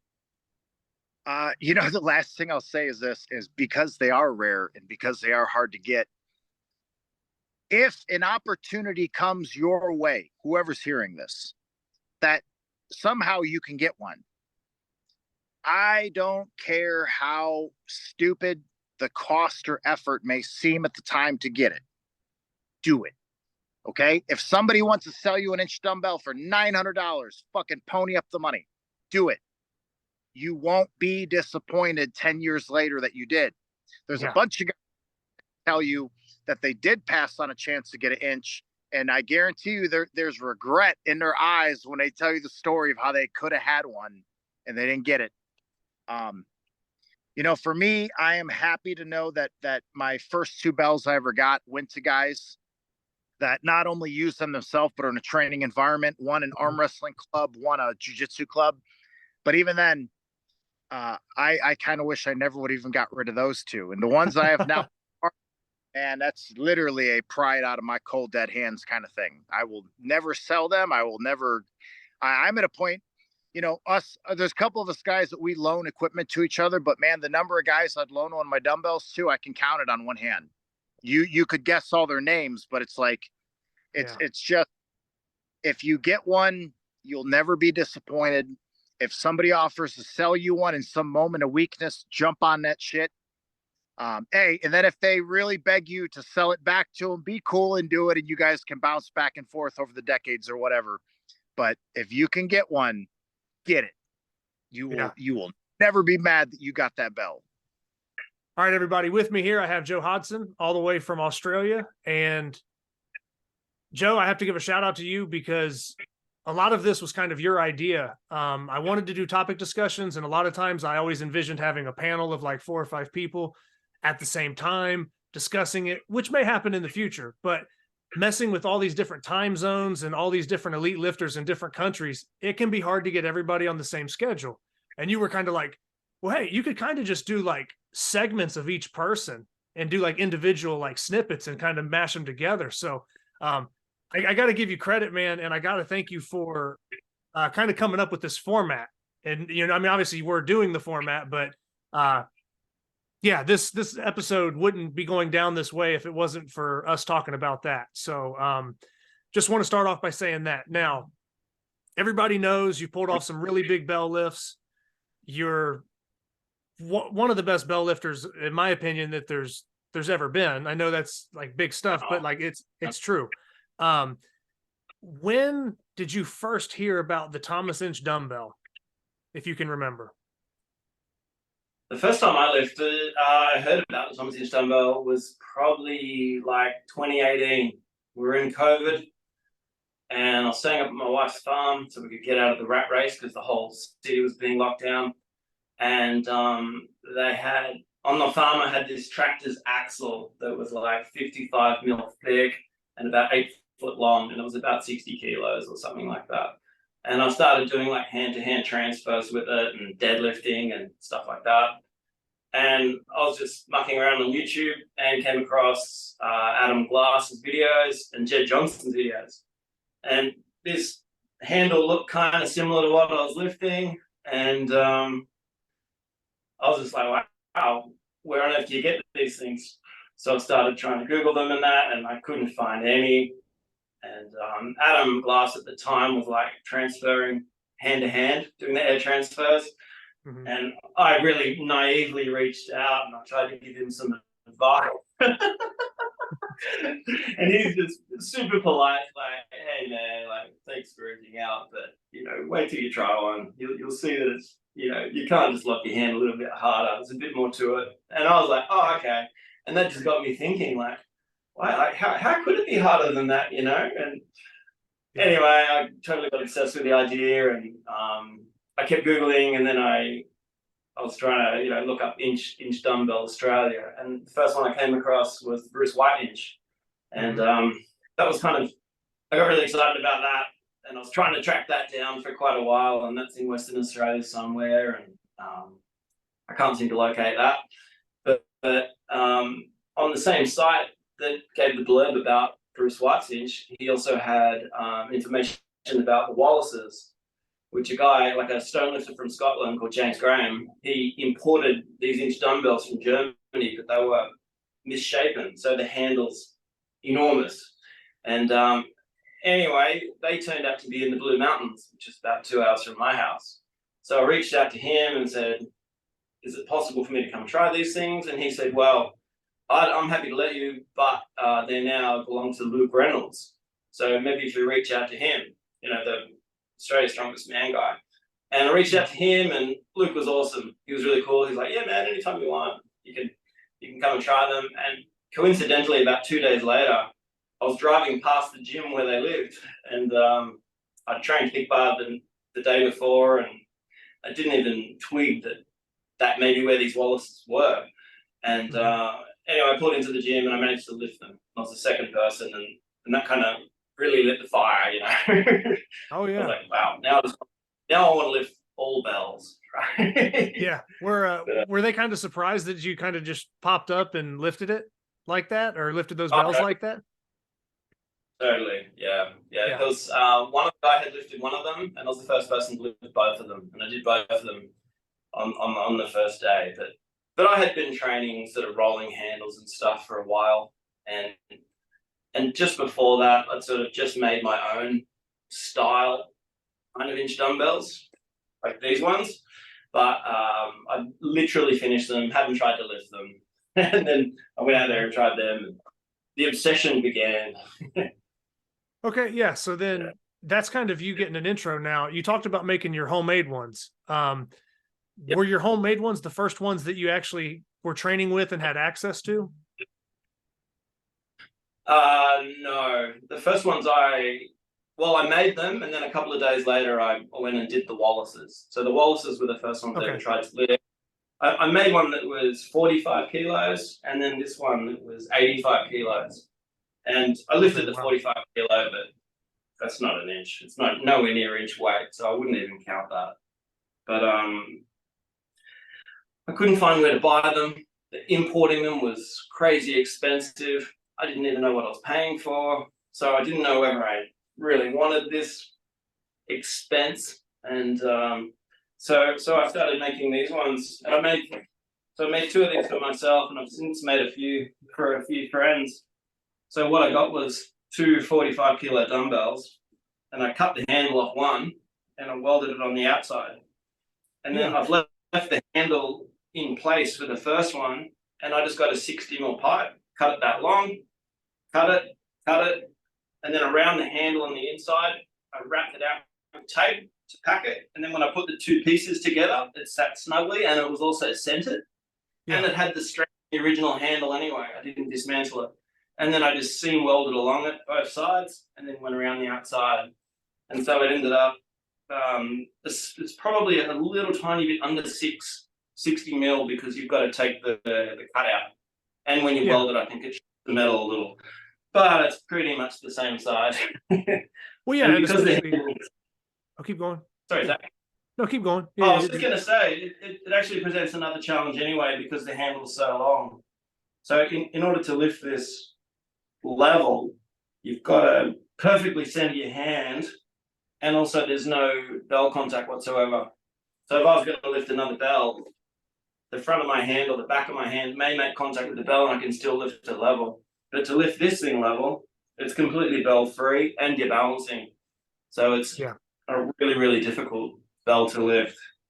And I was actually training this thing pretty poorly.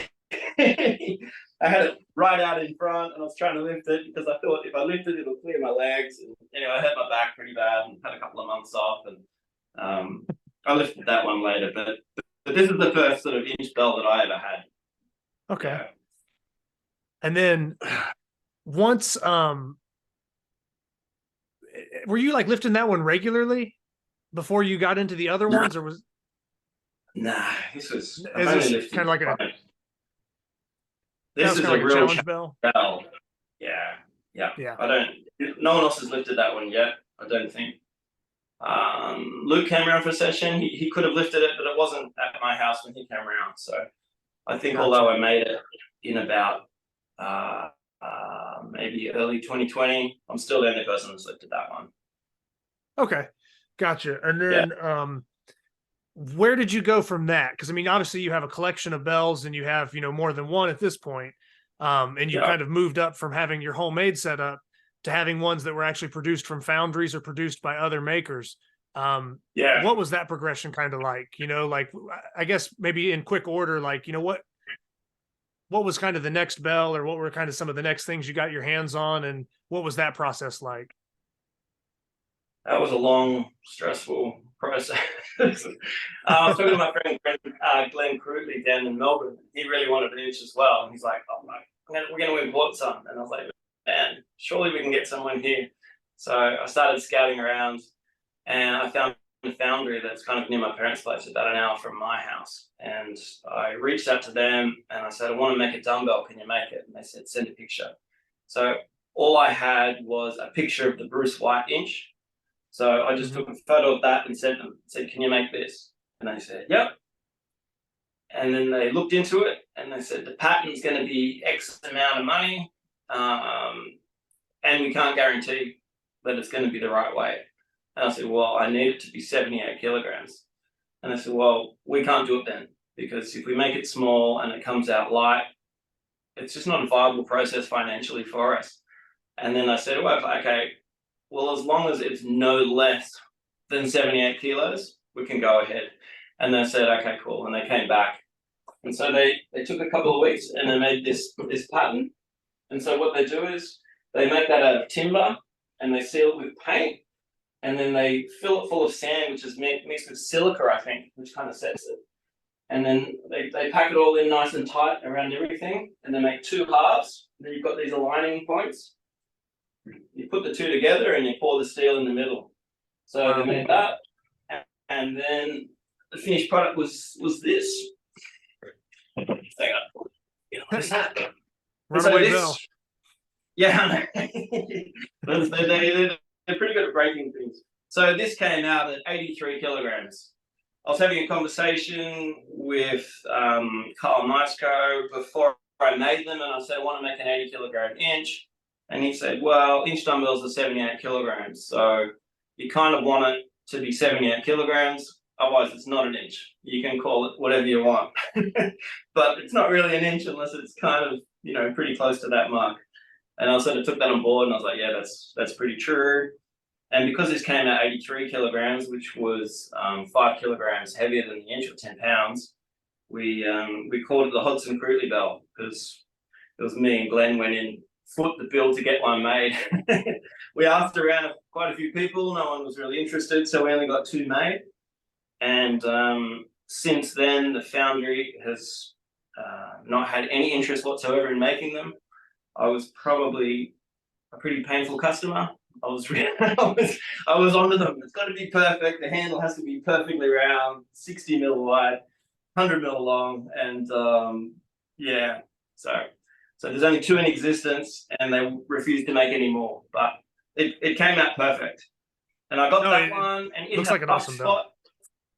Oh, it's fantastic. So this has been lifted by 5 people now. It had a rough spot here when I got it. So the first day I lifted it, I got it to about knee height. And then I got home and I'm like, nah, we're not doing that. So I hit it and I got it perfectly round, got rid of all the rough spots. And I thought, I want this to be a real challenge bell. I don't want there to be an easy out. And if anyone says they've lifted the Hodgson bell, they lifted a tough bell, you know. So I made it really difficult. After I did that, it took me about 3 months to lock it out properly. And I think not long after that, Glenn lifted it as well. Okay, well, man, if I ever get over your way and we ever do some training, I have to give it a shot. Oh man, I'm definitely keen for people to lift it and get their name on the list. That's for sure. And yeah, it's cool that you reached out and got that made. It's like you said, from a whole. I like the fact that you've given people kind of a process for making their own, maybe not globe shaped bells, but like your first one with the homemade, like the Hodgson bell, and then there you have the HK or the Hodgson bell. You know, that was, you know, reaching out to a foundry and having them, you know, produce it. Whereas the other one, you pretty much made hands-on yourself. And if somebody wanted something to kind of replicate that kind of strength or replicate the inch dumbbell feel, you know, they're kind of scarce out there. It is hard to get them. So that's triggering people to kind of, I don't know, maybe get up and make their own. So, yeah, whether it's through a foundry or whether it's doing it yourself, it's like, if you want these things bad enough or you become obsessed enough, you're going to find ways to make it happen. So I like the fact that you have multiple ways you've done it. Well, if you make the homemade ones, they work out about $2 a kilo. But if you buy them, they're about $10 a kilo, roughly, give or take. So you can save a hell of a lot of money. You can gain the same amount of strength. And if you're in a country where shipping's impossible or crazy, well, you still got options. You can still get as strong as the guys. You can still test yourself. You can still do worthy lifts. You know? Yeah, I think it's a really good point. Now, yes, sorry. You know, I was gonna say with that bell, what does that come out to? Is 83 kilos? Do you know? Is it like 180? I think it's 183 pounds. Okay, 182, 183 pounds or something. I was trying to do the math in my head. Yeah. But with that being, a good portion above the actual Thomas Inch dumbbell, I bet by the time you got an actual 78 in your house, you were like, man, I'm already used to, it's like, that's a drop set, right? Yeah. So Yeah. it's kind of cool that you at least shot high. Yeah, well, this is really cool because it was fully Australian made, which I really like Australian made stuff. You probably love American made stuff. This is fully Australian made, and it's the second Australian made inch dumbbell ever that I'm aware of. So the Bruce White's one, and then these ones, and there's only 3 of them. So there's the Bruce White inch and the 2 GK bells. Yeah. Or H bells. Yeah, no, you're good. Yeah. I got what you meant. So after that, we got a big import from Holle. So we got a bunch of dumbbells. And so, as you said, I was already well prepared for these by the time they arrived. Mm-hmm. So I think we got 8-inch dumbbells, and as soon as the pallet arrived, I could lift all 8 in a row. And then I was mucking around with a 104. So yeah. Yeah. So what you have right there in front of you would be the actual Thomas Inch replica. Yep. That's the 78 kilogram Holle Thomas Inch. Yeah. So for anybody that is wondering, sometimes it gets confusing, but right around 172 pounds or 78 kg is what that initial replica was. So some of those bells that Joe was showing us prior to this are even more difficult than what the feat itself is. Just so people are aware. Now, I made the statement, Joe, that you're one of the best bell lifters ever. And it's because you've lifted some of the heaviest bells ever to be level lifted, and you've lifted some of the heaviest bells that have ever been tilt lifted on both sides. So if there's anything special that you want to bring up about the actual replica itself, you could go ahead. If not, then if you could maybe do like a quick side-by-side comparison of that with the 104, I'd like to talk about some of your 104 lifts as well. I I believe in lifting the heaviest bells you can level, because the amount of strength that you gain from that is really important. But I also think that every human has their limit. So basically, any bell to me up to about 90 kilos or 200 pounds, I really think it kind of needs to be level lifted. Mm-hmm. For me personally, not everyone might feel the same. But once you go above that, like I only weigh 220 myself, or just above. So I don't know that me as a human will ever be able to gain the strength to level lift the 104. Like I'd love to, and it was, goal number 1 for quite a while. But there's quite a few of the strongest people in the world that haven't lifted at level. And so after quite a while of trying it, I kind of think maybe I need to adjust my goals a little.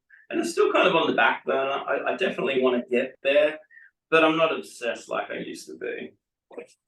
So yeah, anyway, this is the 78 or the 172. And then this is the 104 or 132 pounds. They're really fun to move. I've got the camera, so I don't really know. All right. Yep. No, you're fine. Yeah. So Joe's going to show us right now. And as everybody can see, with that 104 kg, Joe, what does that weigh in at? Like close to 230? 232. Okay. So a little over 230 pounds. Just that size comparison. I really wanted to put that in perspective for people, because not a lot of people have seen an inch dumbbell replica in person, and they really haven't seen a Millennium inch style dumbbell or one that's that size, in the same room. So just for the sake of, kind of doing the inch dumbbell episode, but also just showing the bells that you're lifting, because when anybody sees you lift that 104 and anybody else that has one, they know how hard that is, but to the average viewer, they're just seeing another big dumbbell be lifted.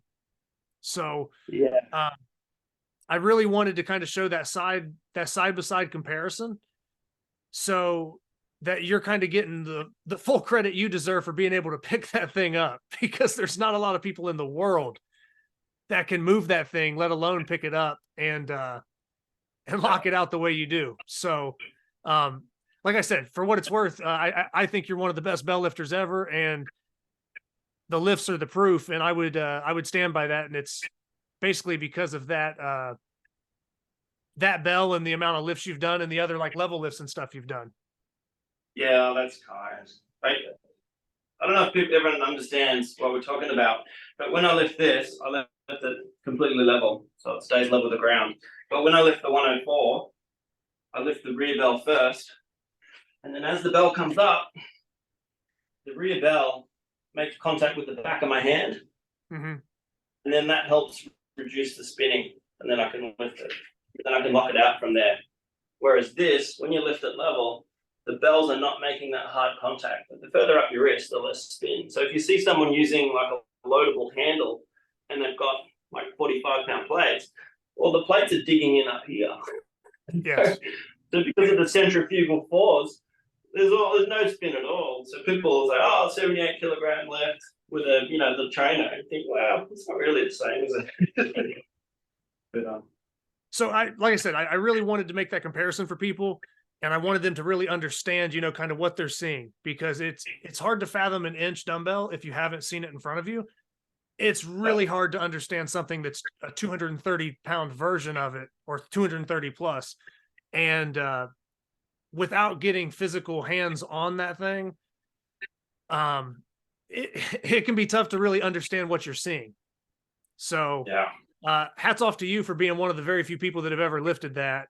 And as more 104s get out there and make their way around, we'll either see a couple other guys joining you, or we'll be waiting for a while because maybe they find out it's not as easy as you make it look. So I'm always pretty quick to put the disclaimer in that only 3 of us have, but it doesn't mean only 3 of us can. So I think I was the first person to lock it out. I don't take that to mean I'm the first person that could. It just happens that I was, and that's because they're not widely available either. So I'm sure there's some monsters hiding somewhere that'll do some very impressive lifts as soon as they can get their hands on them. But well, no, I think as the sport, or as these things get brought more, they get more attention brought to them, we might start seeing that. We've seen it with a lot of other things, people. I was actually listening to Grip Sport Latino today. Yep. And it was Jalen Worley's episode, and Pancho, who runs the show, he was even giving you a shout out at the end of the episode, because he was basically saying they're talking about how, like guys pop up out of nowhere. And he was saying, just a couple years ago, it's like Joe from Australia pops up out of nowhere, and we're like, where's this guy been? Because he's lifting crazy. So yeah, there's going to be those guys like you, or whoever else that Ben Helms. Yeah, they're around, and they're lifting, they're training. Like you said, it might be lifting on some axle thing or some oddball thing, and they just need to learn about it, or they just need to get that fire. Yeah, the access, or get that fire lit to go find one, or someone puts it in front of them before we find out. But no, man. Did you have any other like historical stuff about inch dumbbells? Because I know we've mentioned Bruce White, and talking about that being the was that the second ever inch dumbbell, or technically the first replica of the inch made? So as far as I know, it was the first replica of the inch. So Bruce traveled to England and saw it, and then came back, and he found a founder in Australia. A year or two later, I can't remember the exact history, and then he got one cast, and I think about 1980 kind of era, and then 40 years later, I found it. There's quite a gap, and then I got the Hodgson bell made, and then and now, if you want an inch dumbbell, you can just reach out to Nathan Holle, and you can get one anytime you want. They're pretty available now, but he was kind of making them then, but I didn't even really know he was making them at the start, and I didn't know how available they were. So if you want one, you can get them now. Yeah, you might have to pay a little bit, or you might have to group up with some people on some shipping or something, but Oh, totally. It is possible. It is possible. And I really wish that, I wish there were foundries in Australia that were just making them in different increments. I wish there was that in the US. I wish we all just had our own country producing bells in different increments so we could all have easier access to them. But Totally. yeah, Nathan, if you want bells in different increments right now, it seems that Nathan is pretty much the route to go. So Yeah.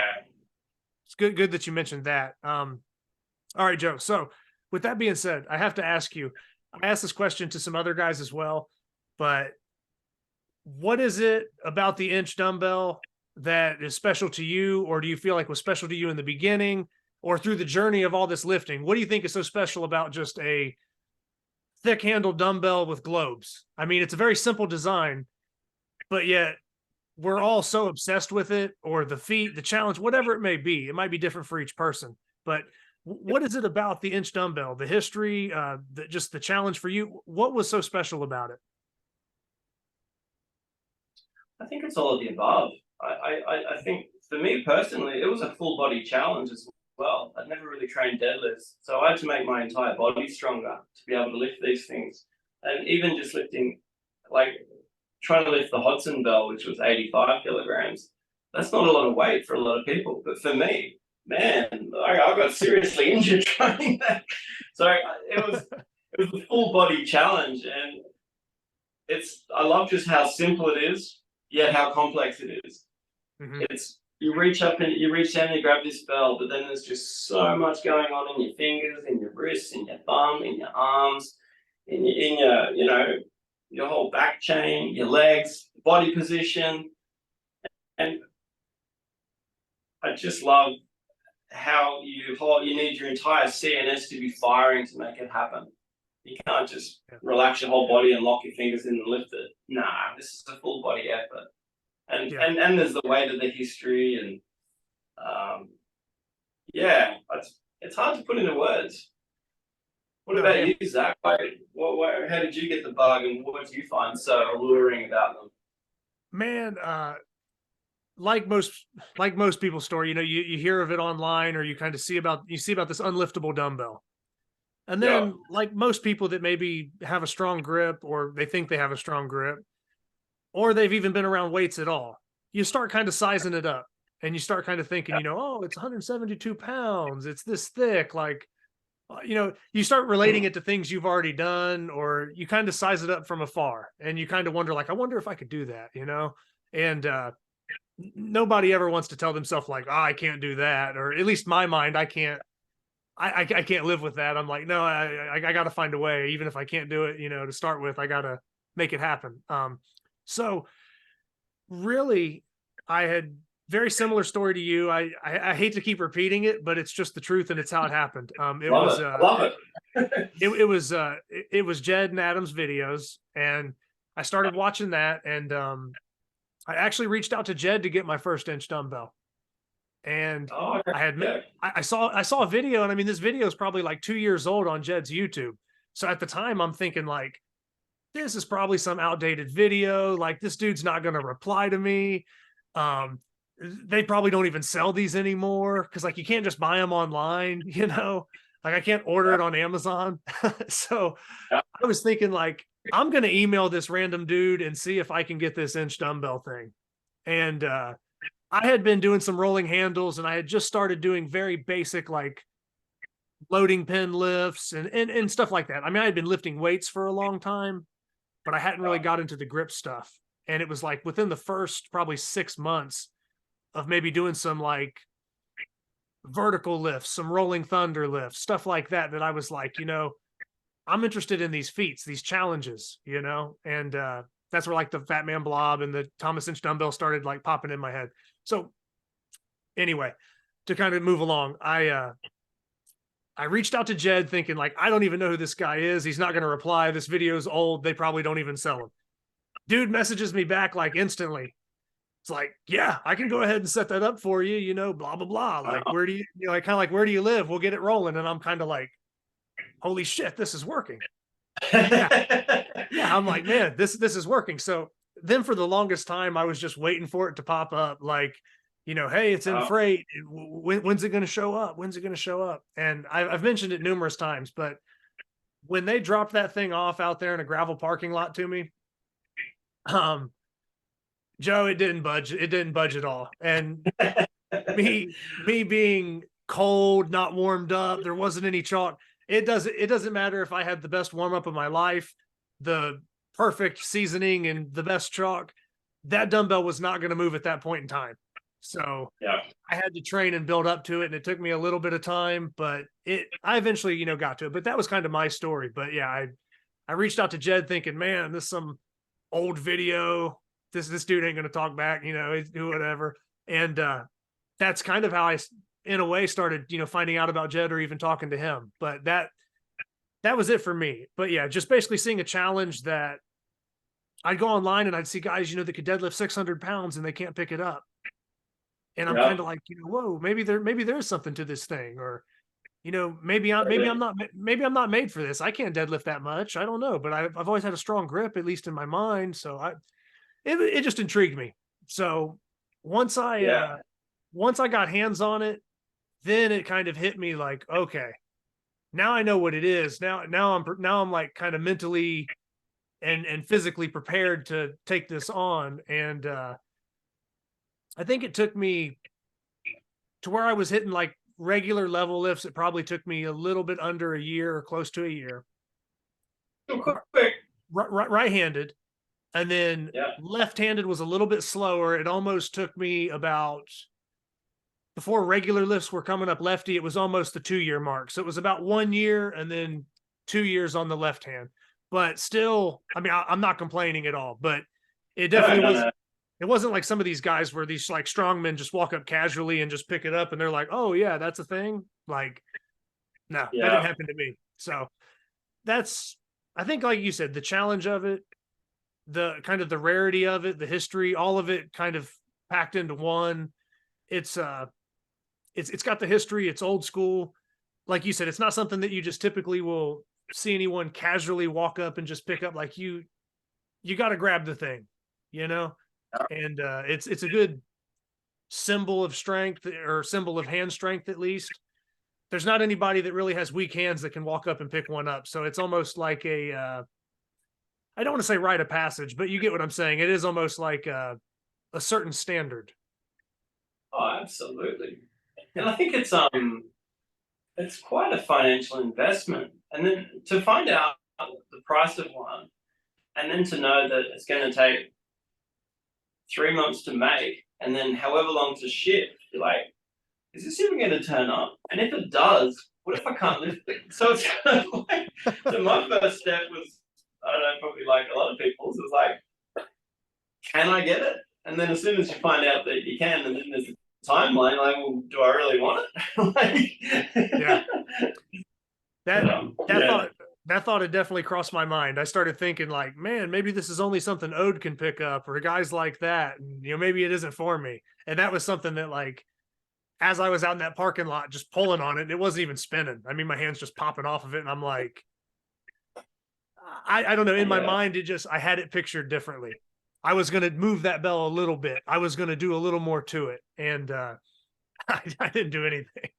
So, well, to his credit, like, if you look at all the videos and stuff, the people lifting it, if you're looking at Ode, if you're looking at Mark Henry, if they were the only videos out there, I probably wouldn't have put my money down for it. But it was only the fact that, like Adam Glass, who was kind of my size and weight in the videos, was doing it, that I thought, well, if he can do it, not I can, but maybe I can. Maybe I can work up to it, And that kind of helped convince me that, I should put the effort in and get one to see where I stand, Yeah, and I think that's an important thing that you just brought up is, having somebody that was, kind of relatable. And I've brought that up before, where it's like, when I saw Adam do it, or I saw, because you were already lifting it by the time I entered this, but when I started finding out who everybody was, you were already lifting bells and stuff. So it's like, just seeing guys like you and Adam, or, Jedd even, I mean, Jedd's been bigger in the past, but I mean, even Jedd still is not like some like world's strongest man, like stature. No. He's, Jedd's roughly, you know, same height as me, maybe slightly taller, thicker, you know, more muscle, whatever. Totally. But yeah, but Totally. still, He wasn't that. He was kind of in between Adam and the next step up, size yeah, wise. In my head, anyway. I've never met Jedd in person, so I don't know. But in the videos, he looked like he had about 20 or so kilos on me, whereas Adam, I sort of like, he's maybe comparable size to me. Yeah. It made me think it was a possibility. Yeah, for sure. And that's kind of what led me to wanting to try it out. That was a big influence of mine as well, was just seeing kind of your regular person, or kind of seeing yourself in those other lifters. And it's not like, oh, this is just something you see on TV that the strongest guys in the world do. It's like, no, this is like something obtainable, you know? You probably saw me and thought, if that guy can do it, I can definitely do it. Yeah. I wish it worked that easy for the 104. I don't own one, but yeah, if it was that easy, I'd be like, oh man, he's doing it. Let me just go do it real quick. But when we had our order come in from Nathan, yeah, I got a 95, which is like 209 pounds, so 95 kilos. Yeah. Clearly I haven't lifted that one yet. That's on my to-do list. But I did have the pleasure of moving Ben Helms 104 around, so I know what the 104 feels like. And yeah, so I got to have my hands on one then, and I was like, you know, holy shit, like, yeah, it like I said, it put it in perspective. You showing it on camera, but I got to like move one around in the vehicle and stuff like that. So I know what it means to lift it with one hand. I think we've pretty much touched on most stuff, Joe. Do you have anything that you think would be maybe like a good, actually, you know what? I have one more thing I want to at least ask you. Sorry about that. I was going to like kind of wrap up, but I want to make sure that I bring it up because I know we've discussed the 104 lifts. Yeah. But are there any other like Thomas Inch dumbbell lifts or Thomas Inch dumbbell feats that maybe stand out to you, or maybe ones that kind of like, I don't know, mean more to you than other lifts that you've done with it? Is there certain things like, I know there might be like, oh, the first time I lifted this, but obviously you lifted heavier bells, but was it, you know, lifting that 104 for the first time? Does that lift just stand out? Is that like one of your favorites? Like, what are some of your personal favorite lifts that you've done regarding some of these dumbbells? The first time I lifted the 85 Hodgson bell, because I destroyed my back on it. So when I did that, it was quite a triumphant moment. When I lifted the Hodgson bell, that was another big moment. When I lifted 278s together, that was big. When I lifted the Hodgson Crudely in the 78, that was another big moment. These are all things that I never thought was possible for my body.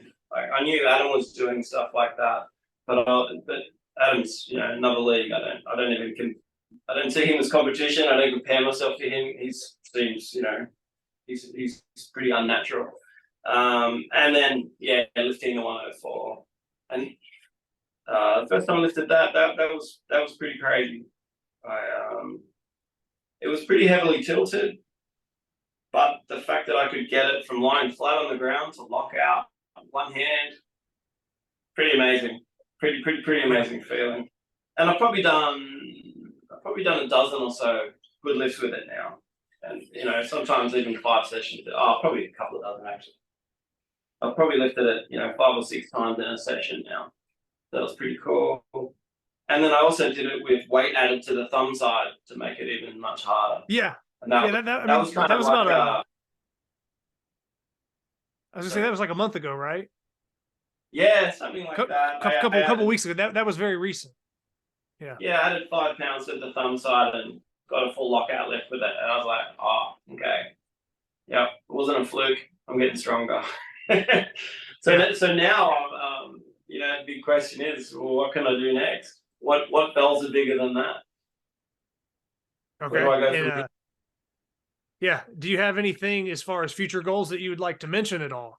Is there anything that, any specific bells, maybe level lifting a certain bell, just anything that you could yeah, I've got some goals. I'd like to lift this 104 and a fat man at the same time. Okay. If I could get strong enough, my right hand's a bit weaker than my left, but if I could get my right hand strong enough to lift the Holle 30 blob and this at the same time, that'd be pretty cool as well. I don't know my body's ever going to be strong enough to do the inch and millennium combination lift, but that's a bit of a pipe dream. And what else? If I could get to an original millennium somehow, that'd be pretty cool. I'd like to tick that off somehow. And then there's only other one at the bell that I really want to lift is Snookenstein, but I don't even know what it weighs. I don't know where it is. I don't know how I could organize that, but that'd be in a few years if I get stronger anyway. I got you. And lift the whole 95 level, that'd be pretty cool as well. Yeah, that's one that I'm working on as well, is trying to level lift that 209-pound bell or that 95 kg. So that's one that we can chase together there, because I'll race that thing is that thing's monstrous enough. I don't even want to think about trying to do a 104. I just want to try to lift that. It's slippery. The handle on this thing's really slippery, and I don't know if it's a different process, but man, this thing is hard to hold. I find it it's not a real lot easier than this thing, and it's 10 kilos lighter. Yeah. Now I don't know if the process. Nathan said maybe they polished the handle or something, but yeah, I don't know, man. That's just a tough bell, so that's going to be a little while in the making, I feel. it's kind of similar to my Hall bells, where my 85 handle feels very, very slick, and then the 95 kg that I have has a little bit of just a little bit better texture. So I like how the 95 feels, but obviously the 85 is easier for me to lift. I say easier, but yeah, they're all tough. But yeah, so there is just some variance. It's probably similar with the blobs, where every handle, globe, there's always going to be some kind of maybe slight variance in each bell. They're kind of all unique. Totally. But yeah, Joe, any closing statements on inch dumbbells or anything for the listeners? No, just get your hands on it. Have a go. If you're near me, reach out. Anyone's welcome. But no, just have a go and build up slowly. Don't hurt your back. Okay. Well, Joe, man, hey, I wish you the best luck on your future lifts and some of the future goals that you're chasing after. And like I said, we got some similar ones. So yeah, I kind of know what you're chasing a little bit, and I'm kind of trying to do the same thing myself. So yeah, you're crazy strong. So yeah, man, best of luck for those future goals, and thank you again for kind of recommending this style of filming, and thank you for just taking the time and being one of the guests for this episode. Very, very welcome, and I'm humbled to be considered for it, mate. So thanks again, Zach. Appreciate it. All right, man, no problem.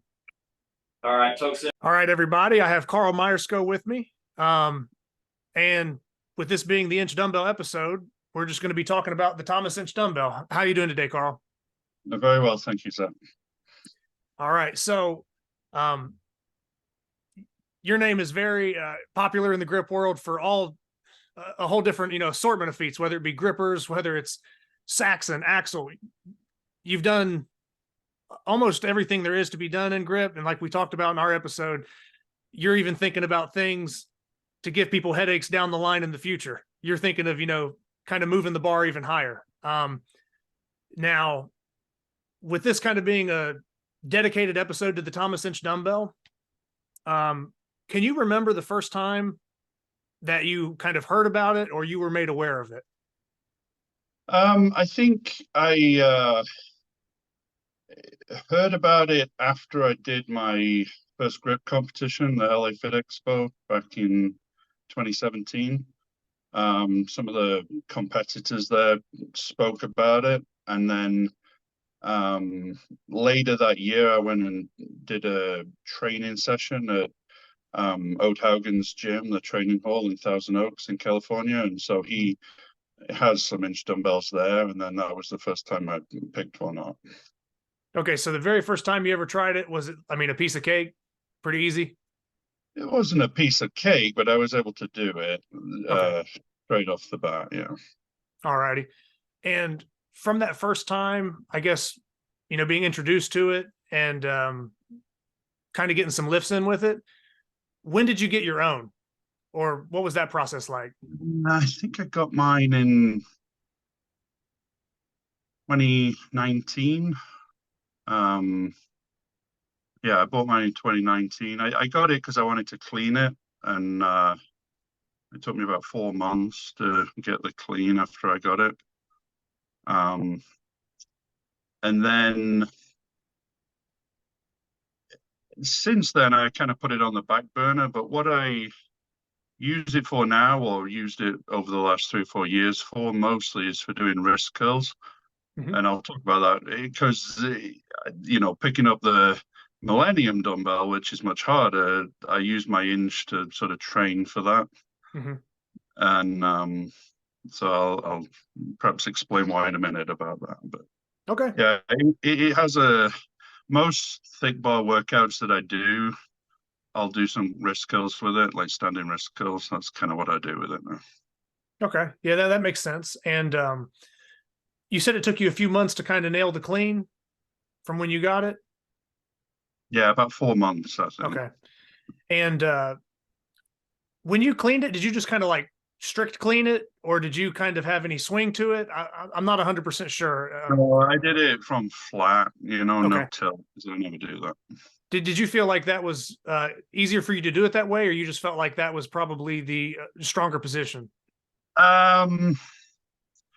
I never pick it up with a tilt any which way, because I think I was probably influenced by Hodgson when he first sort of said, well, proper don't pick it up with a tilt. That's not a true deadlift. So, and I'd seen how Mark Henry did it, which Mhm. is, both globes coming off at the same time. So that's just how I did it. But I Okay. never experimented tilting it back to begin with. And I know Ben has sort of mastered the technique now, and he's got a fabulously efficient clean technique, which is much better than how I did it, I'm sure. Well, it's kind of funny that you mentioned that, because I feel a little bit stronger with the both globes leaving the floor at the same time and kind of lifting it strict, just because I do things kind of more that way. And I was experimenting, trying some tilt lifts with it, and it just feels so hard for me. It just feels, it's something that definitely it would take me some time to kind of practice and kind of dial in on. And I was talking to Ben about that and trying to get some tips from him, just with some lighter bells. I'm not making a run cleaning the Inch bell. It's tilt is controversial. If people want to lift it with a tilt, then so be it. I think they're both difficult. It's a feat. It's just, and they're both lifts by definition of the Inch dumbbell, but one is a lift and one is a one-hand deadlift. They're slightly different. For most people, my take is that the tilt it depends what you're doing it for. Like if somebody is competing in arm lifting and grip sport and they want to get stronger at a whole range of events, is different than if you just sort of, your goal is to perform the feat of lifting the Inch dumbbell. And so for me, we already have V-bar lifts. If you pick it up with a tilt, it's more V-bar lift and it not really strengthening your wrist. And so the advantage to me of doing it is to strengthen your wrist to carry over to other events, because whenever you do a two-hand event, there is no tilt because you can't. So that's how I look at it. But nothing's right or wrong, each to their own. Yeah, I think that's a good point you're bringing up, though, kind of with, I guess, the intentions behind it. Is it someone just trying to pull off a feat, or are they looking for carryover into the axle or something like that, where it's going to be a fixed position? So that stuff kind of, that background information kind of matters.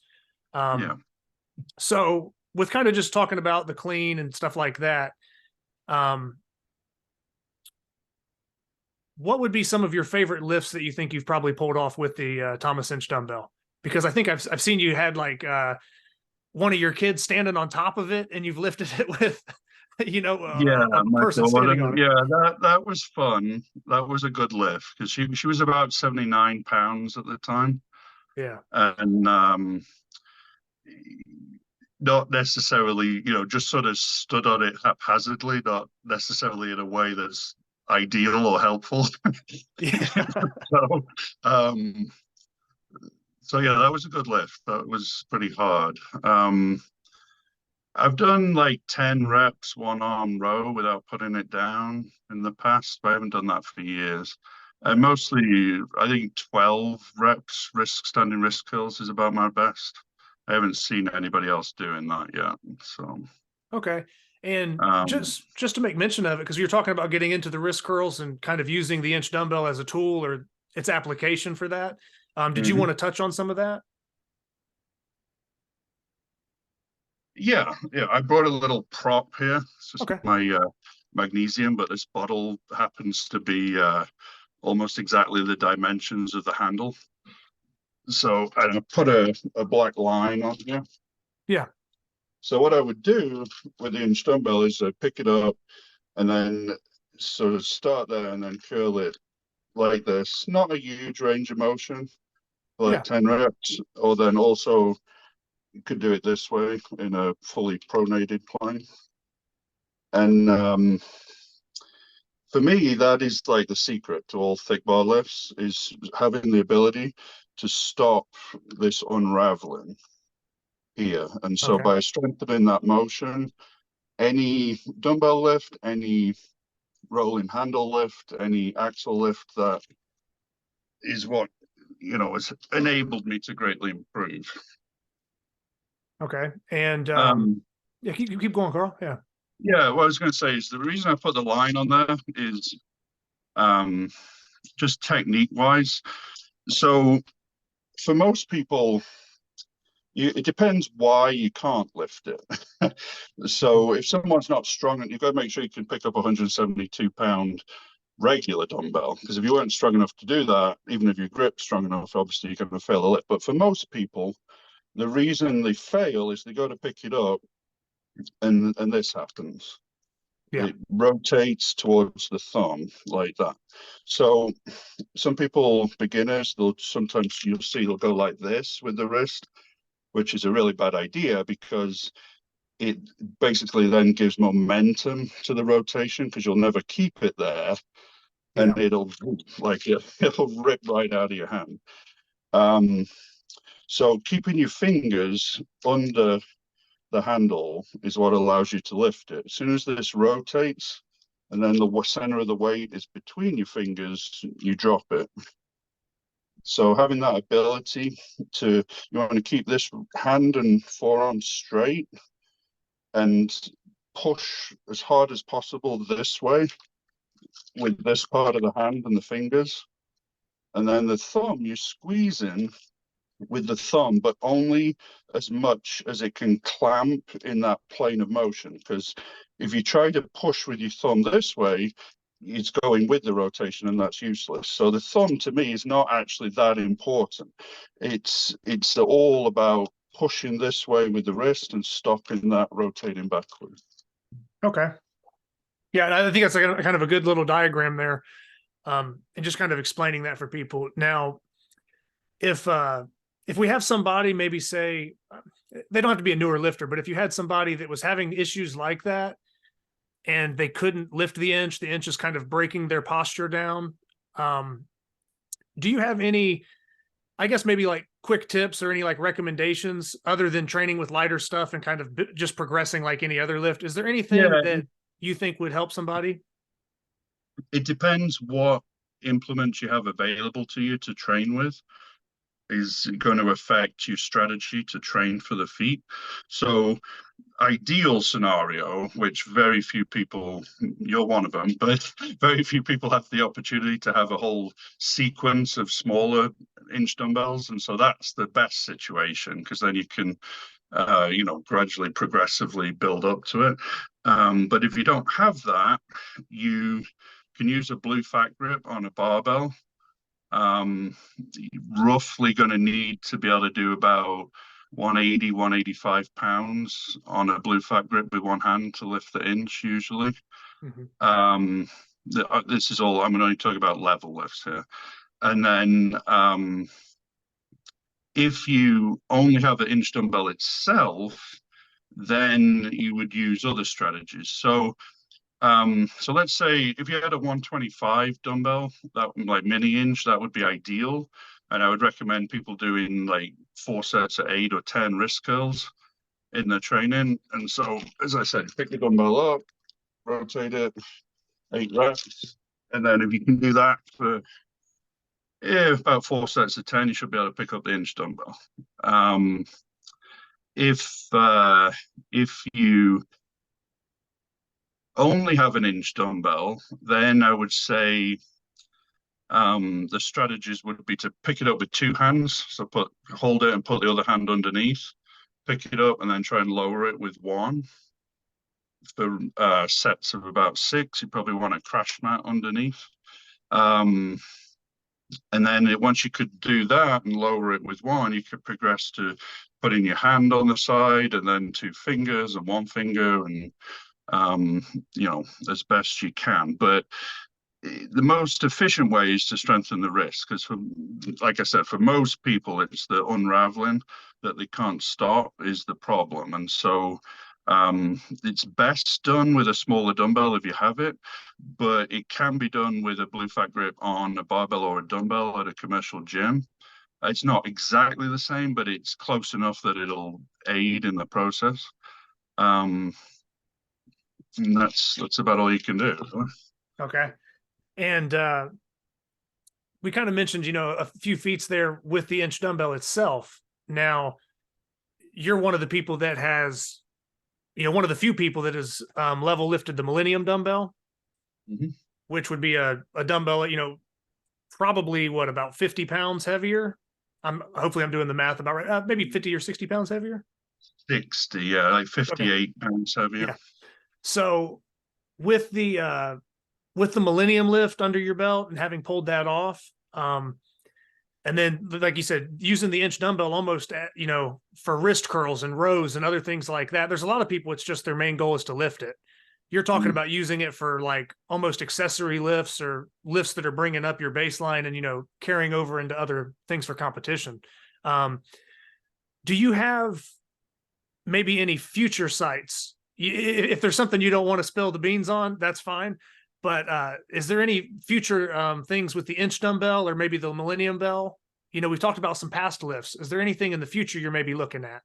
Yeah, there's a few things. I'm hopefully going to be in a position to place an order with Nathan Holle shortly for some new dumbbells. And so then I'll have 2 inch dumbbells, which will open up some possibilities for me to try some new things. And then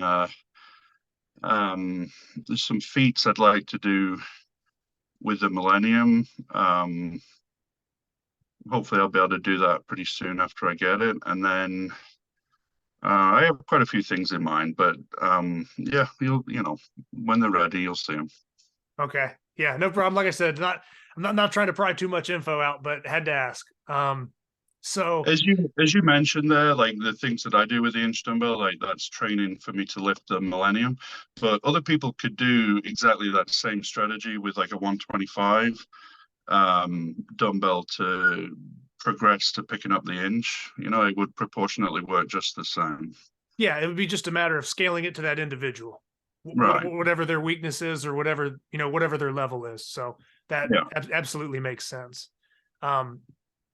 And like I said, we talked about it a little bit before we were recording, was, you kind of being raised in England and being over there. And, that's where, Thomas Inch is from as well. I was just curious if, that was a name that you heard growing up or if that was introduced to you when you were, younger and you were lifting weights. But you kind of mentioned that it wasn't maybe that prominent. Yeah, I didn't know who he was, or I didn't know what the inch dumbbell was until I did my first arm lifting competition or first grip competition in 2017.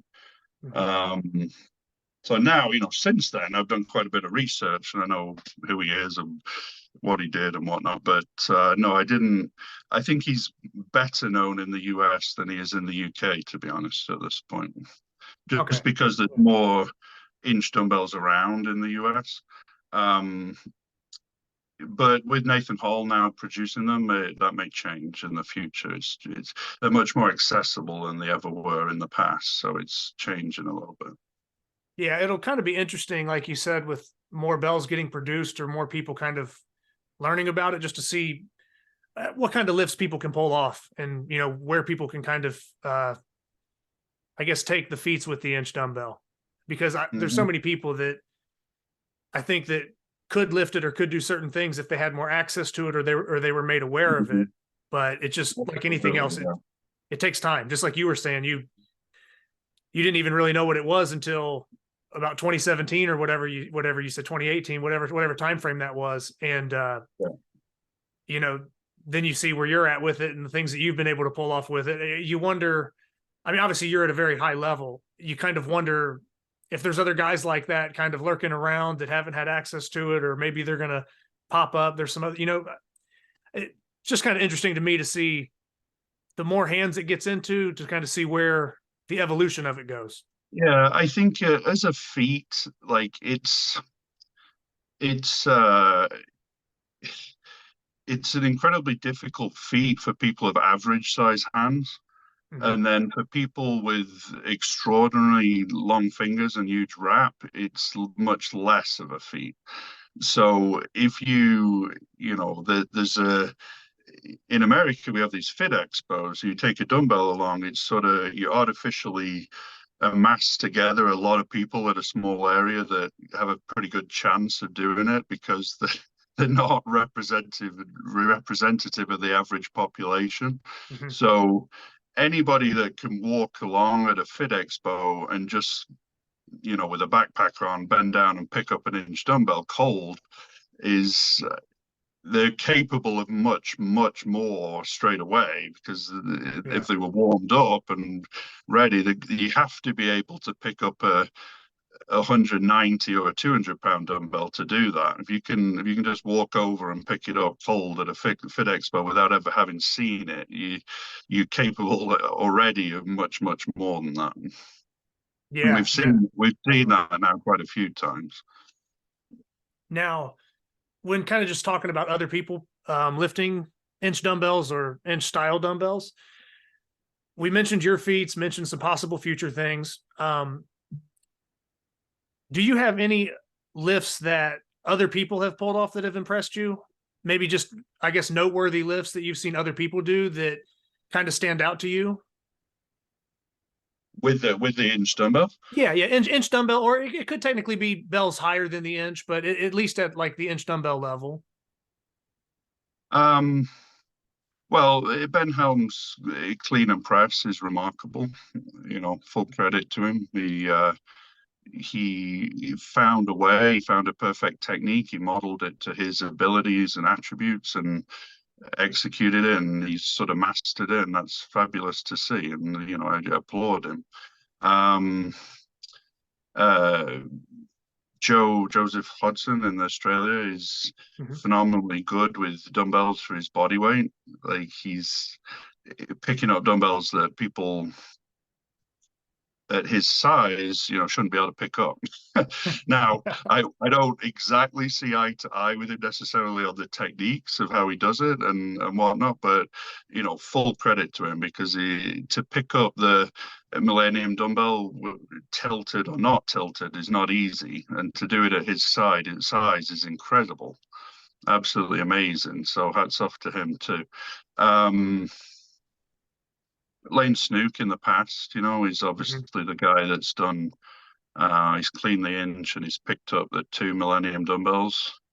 So obviously, one of the best inch dumbbell lifters in history. And Mark Henry's clean and press was obviously awesome. Ode Haugen is 67 or 65 reps or whatever he did on his birthday. That takes some doing. That's I've never attempted to do reps like that, but I imagine that it gets immensely painful at a certain point. You've got to be able to pretty much have mastery over it to do something like that. So, but yeah, when I get my second inch dumbbell, one of the things that I'll say one of the things I want to do is go to the football stadium where I work and see how far I can carry it down the field. Like ideally, yeah. Ideally one in either hand. Like see if I can carry it the full length of the football field is the goal. And if we're talking 100 yards, we're talking 300 feet, right? Okay, so yeah, I mean, being a former football player, you know, I mean, I didn't play at some high level or anything, but I played football. So, yeah, if you were to farmers walk that 100 yards, that would be the longest I've ever heard of anybody carrying it. I want to say the longest farmers walk that is coming to mind was maybe around 120 feet by somebody, 120, 130 feet maybe. Yeah, I mean, they've had it at the Arnold where they've walked in a square around the stage, but not in the last 3 or 4 years since I've had a chance to do it. So it wouldn't be any kind of official record. Obviously, it's easier to walk it in a straight line than having to turn corners, but I think it would be a pretty cool feat. So that's one of the things I've got my eye on for hopefully next year. Have a go at that. Okay. Well, yeah, I definitely wish you the best with the order, and I can't wait till you get the bells. I know you were talking about some of the bells I have in my collection that I've kind of picked up over the last few years, but I want to see you get some different bells, different increments, so we can kind of see some different stuff from you like that, where you can kind of farmers walk and just see where it ends up, you know, because I think that's super interesting. It's interesting to me at least, and I think if anybody considers themselves a fan of these, you know, thick handled dumbbells and stuff like that, they're going to absolutely love it when you get to farmers walk 2 of them and just see what happens. I think that's something that the community would really enjoy. So I definitely wish you the best of luck for that feat and any other feats that you have, maybe that you haven't mentioned, but I definitely wish you the best in training for those. Now, another question I've asked everybody for the most part was, you know, the inch dumbbell, relatively pretty simple design, but kind of presents a unique challenge. To you, what makes the inch dumbbell so special, or what makes it, I guess, such a valuable training tool? It's just a unique thing unto of itself. Like it has its own presence. You see it there in the corner, your eye is drawn to it, you know, because you're not going to see one at 24-hour fitness. You know, its challenge is daunting, and for the most part, for the most of the time, you know, if it's in the way, I just kick it around with my foot and don't even attempt to pick the thing up. You know, I have to be fresh and in the mood and warmed up, and you know, it's quite a heavy lump of metal there, but it has history. You know, people have been able to lift it now that we've got so many replicas in circulation and available to buy. As more and more people have the opportunity to try it, we can compare and contrast and, you know, see. It's just something it's becoming more measurable and less of a mythological in a way, you know, because for most people, well, they never get the chance to try in the past, and now as more people can try, it's interesting to see what we can do compared to others, I guess. Okay, I think that's an interesting point you brought up. I don't think anybody said that yet, you know, kind of with the different people lifting it and the different stuff happening, you know, you kind of have more data to pull from, and you can kind of scale things, and you have better reference, you know, where everything stands. So very, very interesting point there. So overall, like I said, I think that was, for the most part, that probably covers a decent portion of it. Is there anything you'd like to add in regards to the inch dumbbell, or maybe anything that we didn't touch on? Is there just anything, maybe like a closing statement or anything to add, Carl, or do you feel pretty good with everything? Nothing's just coming to mind. I would encourage anybody that realistically like thinks they have a chance of lifting it and or can lift it to get one. I've found it to be useful. It doesn't just sit collecting dust. Like it is a helpful thing to have if you're serious about grip. Yeah, I don't know. I don't know what the future holds. As there's more dumbbells available and heavier dumbbells and more people have them, it may become even more important to me.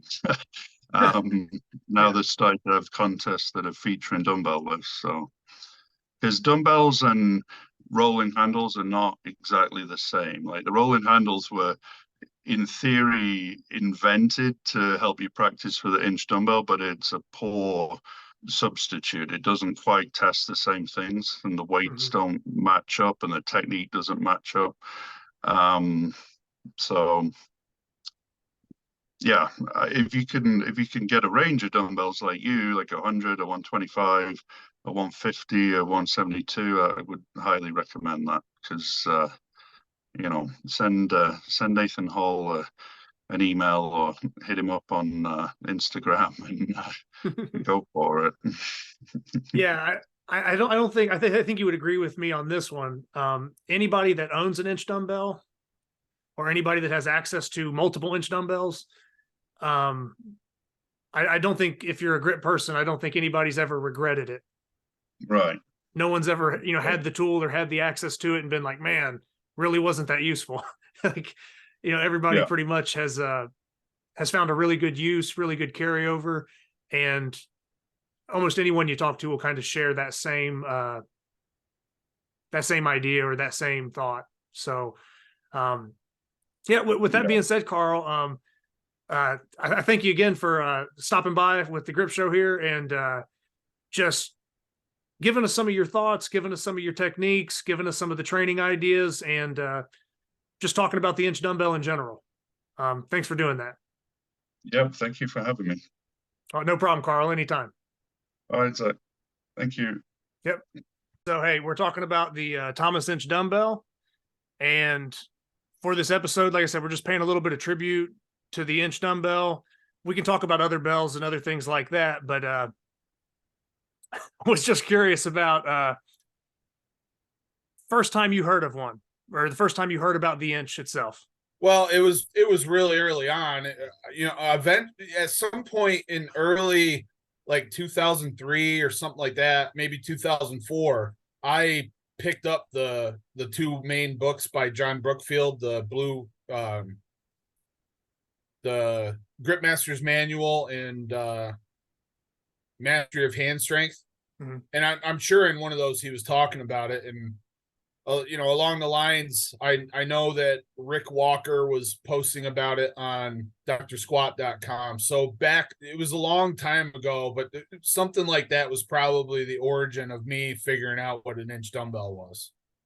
Okay. And I know that like you were already lifting weights, you know what I mean? It wasn't like grip or anything was the first thing you did. You're doing strongman stuff as well. Is that what kind of intrigued you for that challenge? Was it you were already involved in strength, sports and stuff like that? I think I understood that it was a well-known and renowned challenge from the Brookfield books, but I think it was Rick Walker's writings and how he was training so hard to lift it and how nobody could lift this thing that really got me interested in it. Okay. And so then it was really, it was a lucky thing that he was posting on that forum. It was a lucky thing that he was in Pennsylvania and ran a contest real early on in this period of time when I found out about grip. Okay. And then, so this is you first, just hearing about it, you're seeing these writings. Yeah. When how long after that do you actually get hands on it and kind of get to September of 2003, when he had Battle for Grip Supremacy? We went to that contest, and he had put up like a bounty. Like if anybody cleans it, they can take it home with them. Oh, and this dude named John Menino, I know I watched him like walk from his car, say, "Where's that inch dumbbell?" and walk over and he lifted it. Now, people told me that he almost cleaned it. I don't know if that's true or not. I know when I looked, it was kind of a flash. I didn't know what was going on, and we were just kind of talking, and like the inch came up and I saw him come down. So I don't know if he was trying to do like a deep squat clean with it, or if he kind of high pulled it and tried to get under. I don't know, but you know, I'm sure I went over there and tried it, but it didn't go anywhere. Nowhere. That's similar to my first time touching one. That's what I've been telling people. When they ask me, I don't have that story where I like casually walk over and just pick it up and like whatever. It was glued to the ground and took me some time. So that would have been about, well, a little over 20 years ago. Yeah. And when did you, I guess, before I even go to that, I'll say, what did you do to kind of train for one before you had one? So one of the first implements we got was a Rolling Thunder, because that was marketed as being the best tool for training. And probably at the time it was, because there were like no tools for training the inch. But it was the original style of Rolling Thunder, which was barely rolled. And even the ones they make today really don't roll that well. And the pull height is so short. I realized really, really quickly that there were better ways to train it. Mm-hmm. So what I did is I went to the hardware store and I got a length of PVC pipe, and I think it's 1.5 inch if anybody wants to build this, because the outside diameter of the pipe is 1.9. So I think it's 1.5 that you buy. And what I did is I got a roll or two of duct tape, and I found the actual center, and I put the center of the duct tape around, and I would wrap it around like 5 times. Then I would go up the other side, wrap it 5 times, and to the other side 5 times. So I kept it perfect. Because Rick was saying, yeah, I tried that, and the duct tape's all squishy, it's not going to work. I was like, well, if you squeeze a roll of duct tape, it's pretty damn solid. So I think what he did is he kind of had a handle that he went all the way around, and it was all messy. And yeah, I can see that having air in it and being squishy and stuff like that. Mine was uniform, and I probably wrapped it slightly thicker than the inch dumbbell. And when I was done, like this took me, I did it while I was watching Raw. And I think it took me 2 shows to really get it perfect how I wanted it. And I ripped them off. They were all in a straight line, the edges of the tape. Like it was really good quality, and I took my time with it. And I trained on that I trained on it from like September till April or March, because we went to the Arnold in 2004. We stopped at Rick's house the night before, and we had day of strength, because after the Arnold, Atomic Athletic was going to do night of strength, and there was going to be a gathering, and we were all going to do this big training session. So day of strength was like a 4-hour training session in Rick's garage, and I tried the inch that day, and I actually got it off the ground a little bit. So the training with that PVC handle was effective for improving my grip strength enough to at least take it from spinning on the floor to popping off the ground a little bit. Okay. And with the PVC pipe, were you basically loading plates onto the pipe itself? Yeah, exactly. And then, quarters. Yeah. I would do for the longest time it was 2 quarters on each side. Then dimes. And then I would use the collars wouldn't work, because like I said, it was 1.9. So none of the collars would stay tight. So I was using wrist wraps. And to this day, that's still what I do on like a pipe that's too thin for collars, is I just take a wrist wrap around there, pinch it again, wrap it, and it's tight, and those weights aren't going anywhere. Yeah. I will tell you, if you drop that from too high, it's going to break the pipe, because I ended up breaking one, and I had to build another one. So you got to be careful because the pipe's flexible, but if you drop it from too high, it's going to break. Yeah. And then I would say even with that, it's kind of like, well, like methods you've talked about in the past, like maybe lifting off a cushion or something. If it's something that's already out of reach, I mean, you could very easily, lift it on a cushion or a pad or something to give a boost, and then also, stop it from breaking. If anybody wanted to train that and the inch was out of reach. Things like that once I bought the inch. So eventually Rick had something happen in his life and he ended up getting rid of his inch dumbbell. So I bought that from him in November of 2004. And eventually I bought all of his equipment, and that's what I started my home gym with. But I got the inch in 2004, and that's when I went from breaking it off the ground an inch to lifting it because I had it to train with. Yeah. So it made a huge difference. So I was incorporating those different methods that I basically learned from Westside Barbell with what Louis would call the future method, where they would add bands, but the bands attached to the cage above you.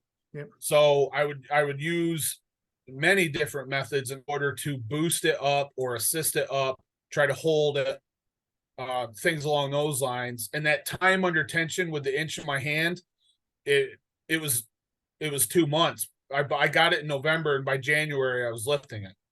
Okay. Now, are you ready to make some people mad? Yeah. When you got that inch dumbbell, how much did it cost? I want to say like 250 or 260 bucks. Okay.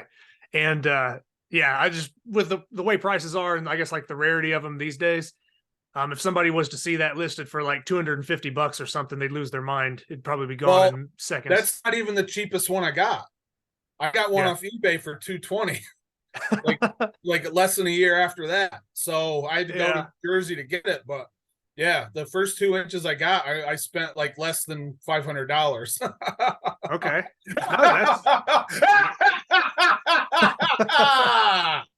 So with those, do you remember which brands those were? Was that like the Sorinex bell? And Rick's is definitely a Sorinex.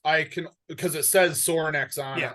And then I'm assuming the second one was Iron Mind because it wasn't marked. Now, I don't know, because the postman that I bought it from, he didn't really confirm, I recall, where that came from.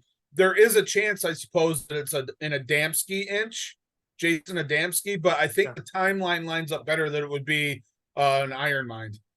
And well, just for I guess for what it's worth on this, Ben has one of the Adamski inches or whatever, or Adamski, however people want to say it. And I've lifted 2 different ones of those. And then when I was up at Nationals and lifted yours, I would say it's probably Iron Mind. Okay. Just because it seems a little bit different from the other 2 that I've had hands on.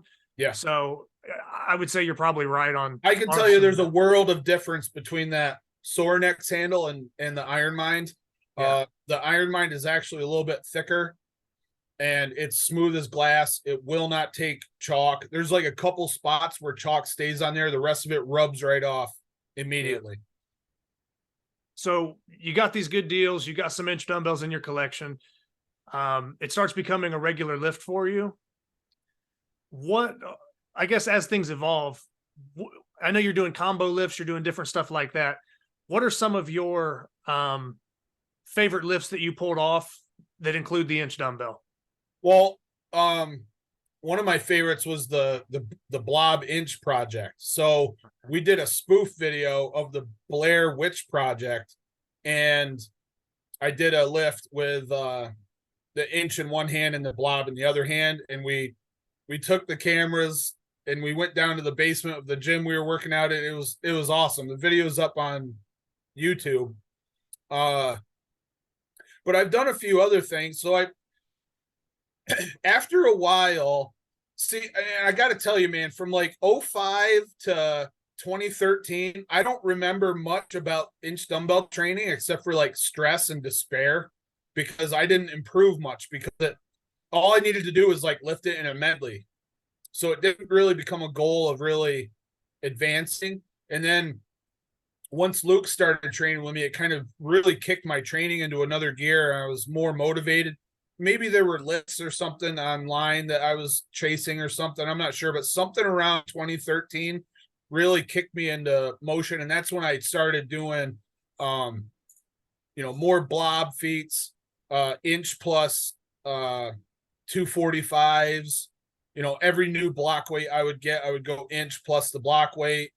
I worked up to inch dumbbell in one hand and then a clean with Blobzilla in the other. I did inch in one hand plus, I started out with blob in one hand and then I flipped my 95-pound kettlebell and caught it.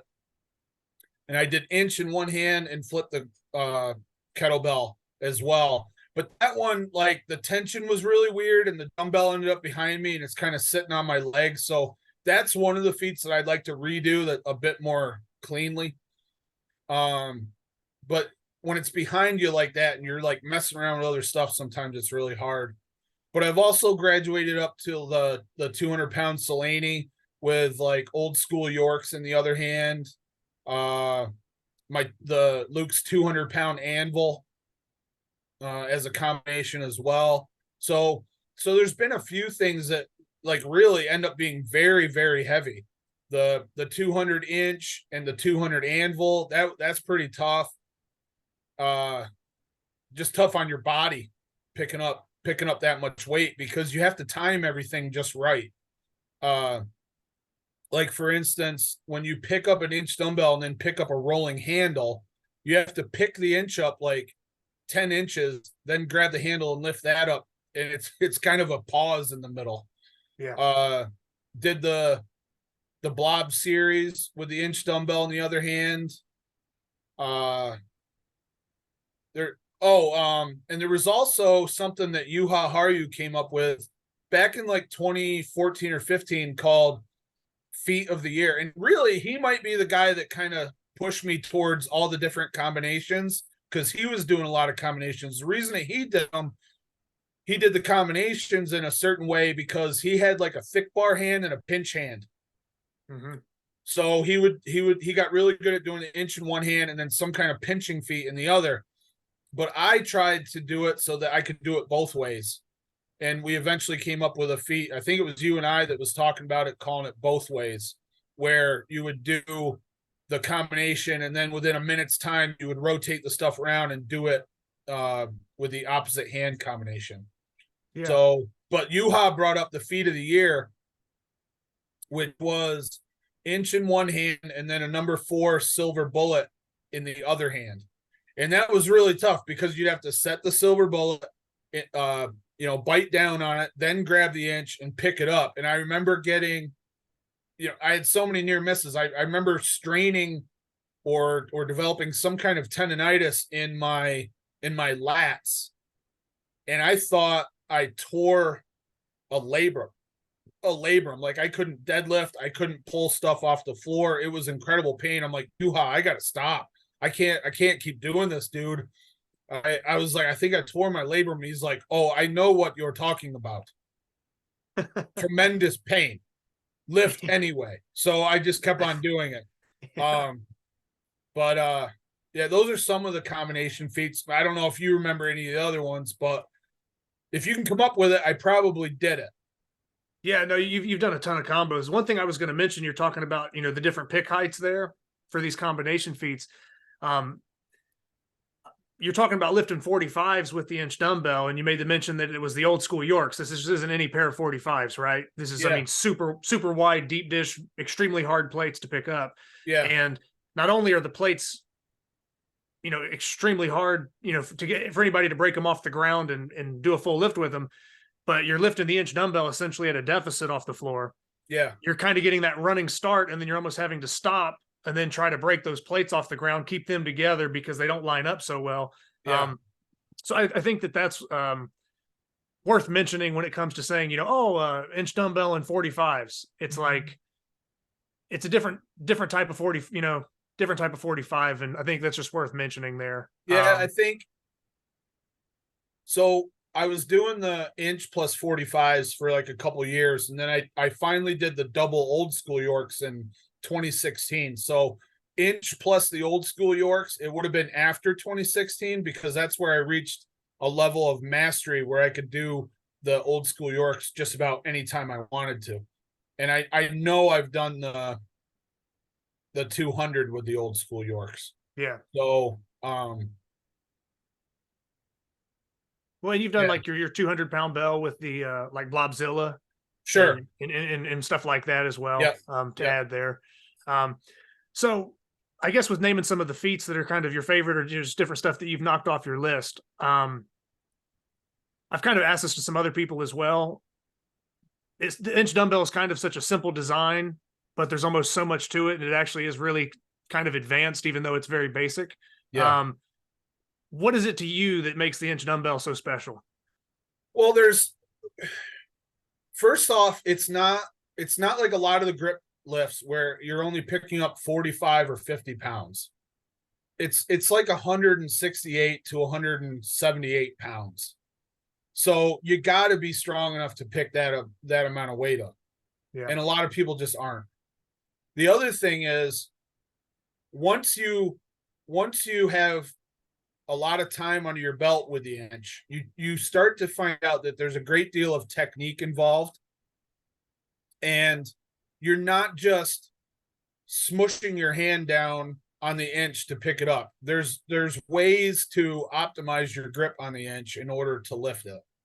And I figured that out, but I also figured out that when I was doing certain types of training along with inch dumbbell lifting, so maybe there was a contest coming up and I had to put a lot of emphasis on pinching, like during the time where I was chasing the world record in the 2-hand 0 pinch, then my thumbs were often very beaten up. Both the skin would be torn up, but also the joints would be inflamed. So I found that I could not rely on just pinching the inch, because what Rick and I talked about very early on is that my strength was not in my fingers and wrist, but my thumb, being able to use my thumb as a brake to stop the rotation of the inch. And when I was doing all that really heated pinching work during those periods, I would have to do more wrist, activate more wrist on the inch, and really clamp down like an eagle is clamping on a fish in the river when it's swooping down to grab dinner. So I had to envision like putting indentations in the inch dumbbell with my fingers. And that was something that was like a breakthrough to almost increase my performance anytime I lifted it, because I became more aware of what I was doing and the activation level changed. So I think that was really big. All right. And another thing I just thought about was, we're mentioning some of these feats. You've cleaned the inch dumbbell. So yeah, like we were talking about all these combos, we kind of got caught up with that. At one point in time, you were the lightest guy to clean the inch dumbbell, and there wasn't anybody even like remotely close to your body weight that had cleaned it. Right. So that would be another thing to kind of add there. And with kind of making mention of these training methods and things you discovered along the way, the combo feats, the inch cleans and stuff like that. That's kind of stuff that's in the past, or things that you can pretty much pull off any day now. Yeah. Do you have any future goals for the inch dumbbell? Things Well, that I want to clean and press the damn thing. I want to do a legit clean and a push press, just like Ben Helms has done 6 million times now. The problem is I honestly believe one of the things that's holding me back is my chest is so tight and my hips are so tight that I am actually restricted on like the upper portion of the lift. Yeah. Like something is going on. Like the strength is there. I looked at my numbers on the certain rolling handle lifts that I found to be key. I haven't lost any strength, but there's something going on with my body where I can't manage to get the flip right and get it in a position where I can do more with it. And of course, my left hand is completely fucked. Like I can't even really train with my left hand on the inch dumbbell too often because it's hurt so bad. But even with my right hand, I can just tell I end up in a folded over like half fetal position. So I'm trying to clean it with a forward body posture, and it's virtually impossible because, you know, for a while the inch is weightless, you know, like you can do whatever you want to with your body, but then all of a sudden it's like it's going to come crashing down because my body is in a position where I can't support it. I can't sustain it. So I've been working overtime on stretching my hips and trying to get back into a better I forget what you call it, almost like the medical position where, you know, you can open up better. And I think that's like what's mainly holding me back from getting a good solid clean again, especially right-handed. So that, and I'm just being a pussy on the push press training. So, but yeah, I want to do that. And dude, I would like to be the first one to snatch it too. Like I've thought about that for years. I know Ben has done some training on that and some analysis, which I thought was really impressive. And he's got a good mind about him for analyzing these lifts. And that's something that you really need to do to get good at this kind of stuff. So, you know, those are down the line and hopefully not too far. But all these friggin' contests that are coming up, man, it just impedes my progress. Cause then I'm like, well, now I got to split time between these 12 events. So, you know, it's, but it's all coming in the future. Okay. I got one other question for you here on these feats. Now, I know you've lifted the Blobfather, which is a half 140 legacy. Have you ever done a bell lift with it? I remember. I'd have to look. I'm not sure. I think I have. In fact, I think I did it this year because at the beginning of this year, my block weights were on, brother. They were on. So I hadn't tried the 140 in a long time. And one day I was like, I'm going to give this a try. And it came right up. And I think I went ahead and did a combo lift, inch and Blobfather, but I can't swear to it. Okay. I wasn't sure. Yeah. If you hadn't done that one, I was going to mention it, but if I haven't, then after Napalm Nightmare World Championships, I'll give it a try. I'm sure I can do it as long as my left hand will cooperate for the inch. I know I won't be able to pinch it left-handed. It would have to be Blobfather right-handed. Gotcha. I can lift the inch left-handed. It's no problem, but the dynamic loading, I'm just hurting so many days afterwards. I can't train the clean right now. Gotcha. So I guess with most of that being said, do you have anything else to mention maybe on the inch dumbbell? I guess the history of it, anything about your journey with training it, anything that we haven't touched on? Is there anything else you can kind of think of? Nothing along the lines of like the history and stuff like that I would say, but like people, I just want to put like a public service announcement out, like stop buying shot loadable hollow inch bells and thinking that's going to get you to the inch. It's not. It's not. I don't even think that baby inches work for working up to the inch unless you modify them. And like, don't buy offset handles. You don't need an offset handle.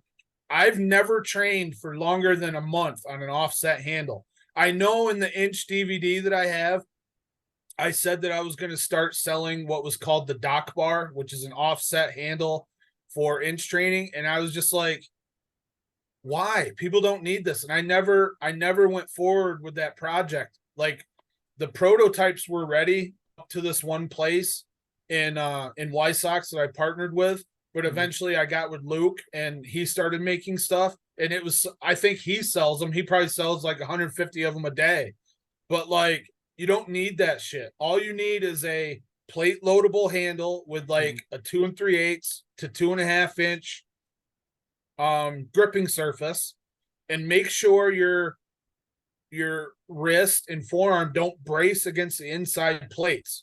Like that's what I see all the time is people putting up videos where they have like either a homemade implement or a nice quality loadable thick bar, but they're bracing the plates against their arm. And this isn't a bracing tangent. That's not what I'm saying. I'm talking about effective training. Yeah. So like when there's contact between the plates and your arm, that is stopping the rotation. And there's already less rotation on the loadable handle as it is, because the plates, unless you wedge them in there or somehow, use a device to tighten them up, they're going to roll a little bit. The plates are going to roll, individual from the handle. So just make sure you're not bracing, grip in the center.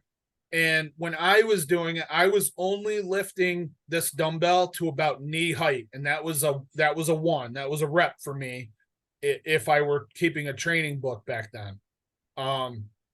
Once you go past your knee, then you run the risk of it hitting your thighs, your legs, something like that, and then it screws it up again. So I just trained to lift it to my knee, and I was always progressing. And the most I ever got on that, if I remember correctly, was either 160 added or 165 added. That's the most I ever did on that. So, I think people get shiny object syndrome and like, oh, I got to buy something else. And you don't need to buy anything else. Get an inch or get a shot loadable, plate loadable. Let me say that over again. I'm sorry. Get either an inch or a plate loadable thick handle dumbbell that is either 2 3/8 or 2.5 inches. That is all you need. Or sit there while you're watching TV and make one out of a PVC pipe, just like I did. That is all you need. Okay, yeah, and that stuff that is very affordable too. Very Absolutely. Easy, affordable homemade stuff for anybody that's I know obviously getting the bells is probably the best thing because that's the thing you're trying to lift. But if we're talking alternative things, yes, I'm glad that you're putting this info out there for all the listeners and just and kind of people write me all the time because I sell inch dumbbells and they want to know. They write me, they ask me if I sell baby inches. I'm like, we don't sell baby inches. You can get them, but I don't think you need one. Go get a plate loadable, thick handled dumbbell, and you will be all fine.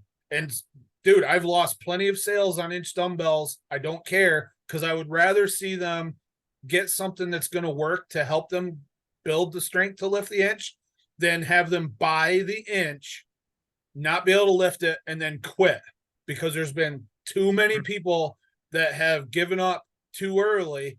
And they, some people I needed from the moment I found out about it, I needed like 2 years of training. At the very least, from the time I touched it, I needed 1 year, about a year and a half. So it takes time, but you got to get one of those handles. Don't buy that other stuff. It's not going to work. And the reason the shot loadable doesn't work is because the shot sits in the bottom of those globes and it does not rotate. So it's just a linear lift and it's very deceiving. And I know that there's been people where they lift 170 on a shot loadable dumbbell and they go try the inch and it does not even come off the ground. Yeah. And if you were going to go the shot loadable route, you would have to either like offset it heavy on the thumb side with some like magnets or straps and like you really hang some weight heavy to create some kind of rotation because like you're saying, it's pretty much a dead work, weight pull. but you'd have to modify it. Yeah. I just for $50 probably you can buy one of those handles. For $15 you can build one of those handles. So yeah, and then most of these shot loadable products from these companies are like buying the inch itself anyway. Sure. Yeah. I mean, they're $500 or something. There might be some cheaper ones out there, but they get pretty pricey. Yeah. Just to have something that really doesn't benefit you as much in training as I guess one would think. Dude, I listen. I appreciate everyone's support. They want to buy stuff from me and all that stuff. That helps me out, all that jazz. But I would much rather see money be put towards stuff that actually works than something that's just going to disappoint them or lengthen the road in the long run. No, it totally makes sense. And with that, does that pretty much cover everything you have for the inch dumbbell today, Jedd? Yeah, I Or- think so, brother. I appreciate it. It was fun. Always fun talking to you. Talking about grip is very a passion of mine. So I appreciate the invite. Oh, like I said, I mean, with some of the combos you've done and everything else, and just the time in the game, just wanted to have you on with the rest of the lineup and everybody, just to give your 2 cents. You Yep, know, and whether I it be, guess whether it the- be training or whatever. Yes, absolutely. And the last thing I'll say is I'll just remind everybody to subscribe, hit the thumbs up button, and share it with your friends. Okay, yeah, thank you for that, Jedd. Absolutely. Ben, so hey, we're talking about the Thomas Inch Dumbbell and talking to a bunch of different people, you know, so far. Other big lifters, other people that have pulled off a lot of big feats with the Inch Dumbbell. Now, this one's going to be a little bit different because some of the other guys I didn't know, you know, they've been in the game a little longer. You're a little newer to grip, so I kind of know some of these details, but not all the listeners know all the details. So I guess if you could start off by maybe letting everybody know, when was the first time that you kind of had the Inch Dumbbell enter your radar? You know, did you see something online or watching some strongman stuff or something, you know, like when was that? To be honest, I cannot remember the first time I like knew about the Inch Dumbbell, but the first time I touched an Inch Dumbbell was at the Super Series with you when you brought yours, June of 2022. So that was the first time I was ever able to touch an Inch Dumbbell. But I've known about the Inch Dumbbell probably since high school. I can't remember how I heard about it. It was probably something on TV. Gotcha. And then for anybody that doesn't know, like I said, I know some of the details because, like I said, it was my Inch Dumbbell that I brought up there. But you lifted it the first time. Yeah. Tilted. And yeah, so you lifted it the first time, and then the first time you tried it, and then even then you had this idea that I'm going to clean it. Yeah. Right. Mhm. Was that because you had seen other people clean it, or you knew that was a feat, or was it just because you lifted it and you're like, well, if I lifted it, I can one up this somehow? I knew the story of the Inch Dumbbell and how Thomas Inch would clean it every show he went to, displaying his strength. And I thought, you know, if this guy can do it, because the dude did not look like he could clean an Inch Dumbbell or the Inch Dumbbell. So once I was able to pick it up and it moved pretty easily, I was like, well, yeah, I'm going to try and clean this thing.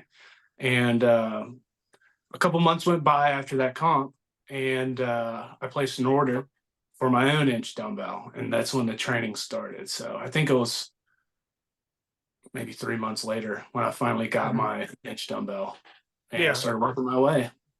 And one thing I would add on that is we're speaking about, you know, Thomas Inch, which was the reason that it's named, you know, it's named after him. And that is part of his traveling act, or that was part of his thing. But there's a lot of people that don't believe that he even lifted it himself, let alone cleaned it. That can be up for debate with whoever, and I guess historians can battle over that stuff. But yeah, there's a lot of people that are all in that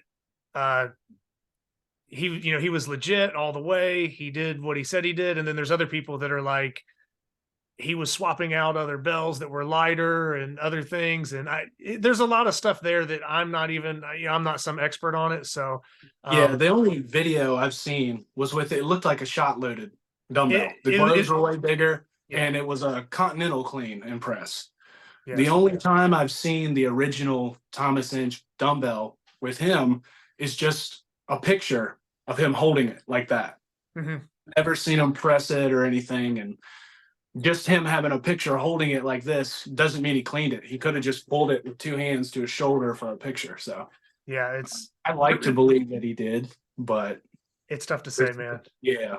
But that's just something I figured I'd mention for any listeners, because, you know, we often hear these stories or these legends, and you kind of just take them for, you know, if everybody's on board with it, if everybody says it, it has to be true. And there has been a lot of opposition with people kind of, I guess, just saying the opposite, you know, saying that maybe it was that wasn't the case, you know, having to perform all the time and doing all this stuff, you know, maybe there was some more stuff to it. So you start training for the cleans. That's something that you really honed your technique in on. You really kind of started mastering the inch dumbbell clean, and at first I had no technique at all. I had no idea what I was doing. Yeah. So I would just try and do high pulls with it.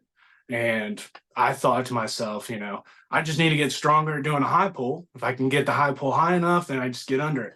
And I guess I got to a point where I hit a plateau and I was like, all right, I need to figure something else out. And that's when I started analyzing Jedd Johnson's cleans. That's where the swing was introduced. He had his swings. So he doesn't drag the bell as far as I do. He drags it maybe an inch or two and then goes straight into the tilt. So Jedd's cleans, in my opinion, are way more impressive than mine because he's putting more power behind his to get under that. Me, I have a lot of momentum following mine. So mine's got a little bit more of a style, and his is more just brute strength. Okay. So give some credit to Jedd for that. So he's responsible for me finding my own technique. Yeah, and that's something else that's been mentioned that I'd like to at least go into detail with you about a little bit. I've heard this from so many other lifters as well, within grip at least. One of the things that everybody praises you for or takes note of is your ability to break down lifts into different sections, analyze each aspect of the lift, and stuff like that. I guess where does that come from? As opposed college. Okay, college. So yeah, I have a bachelor's degree in kinesiology. So that's studying how the body moves and different planes of motion and all that stuff. So that was kind of something that's just been embedded into my head, and I translated it over to weightlifting. Yeah, all the fun stuff. Yeah. So that was just something I would bring up because that was one of the things that, like you said, you're analyzing all these other lifters, you're taking the technical breakdowns and applying it to your own thing and getting yourself to a point where you're cleaning the inch. Now, probably one of the most significant things that happened fairly recently was you pulled the inch clean and press. Yep.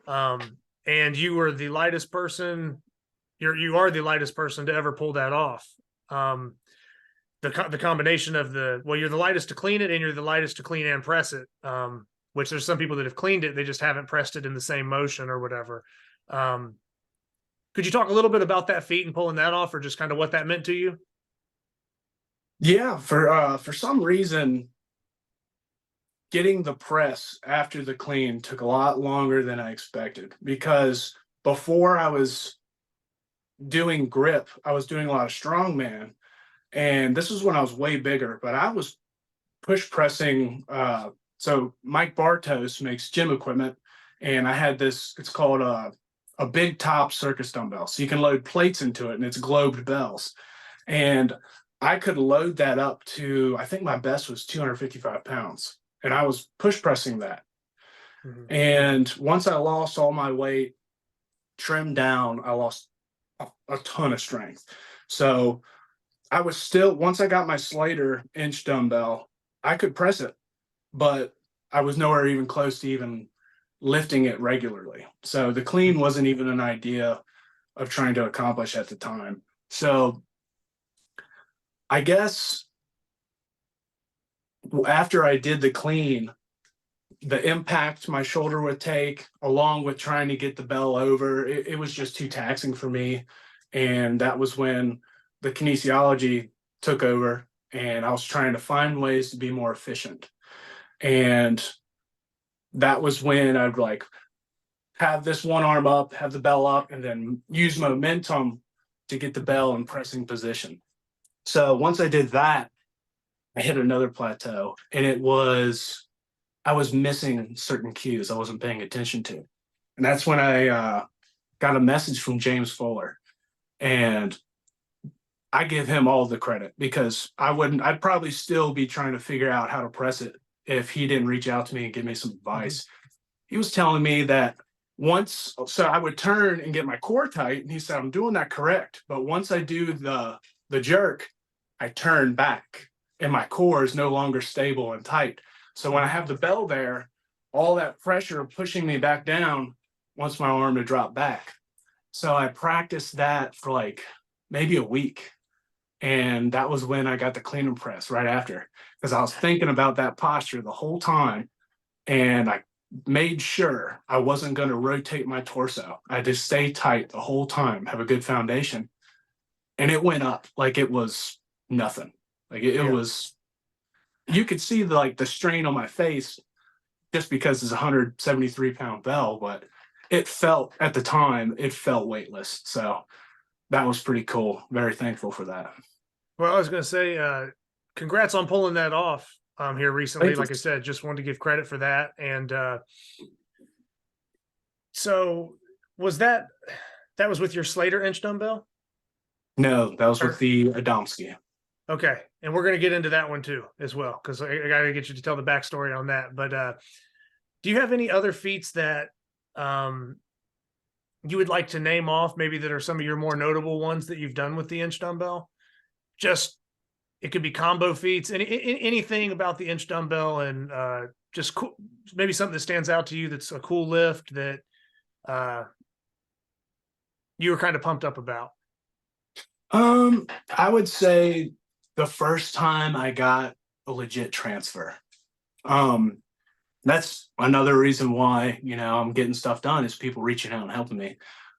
You've seen it. My legs would cave in when I would do the transfer, and the back globe would touch my legs. So that would help me on the transfer. And then Jedd Johnson reached out and was like, hey man, that's not a transfer. It's touching your legs. You got to make sure that bell doesn't have any body contact. Yeah. So I took it, constructive criticism. I wasn't butthurt or anything about it. I really appreciated it. And it took a long time for me to get that down.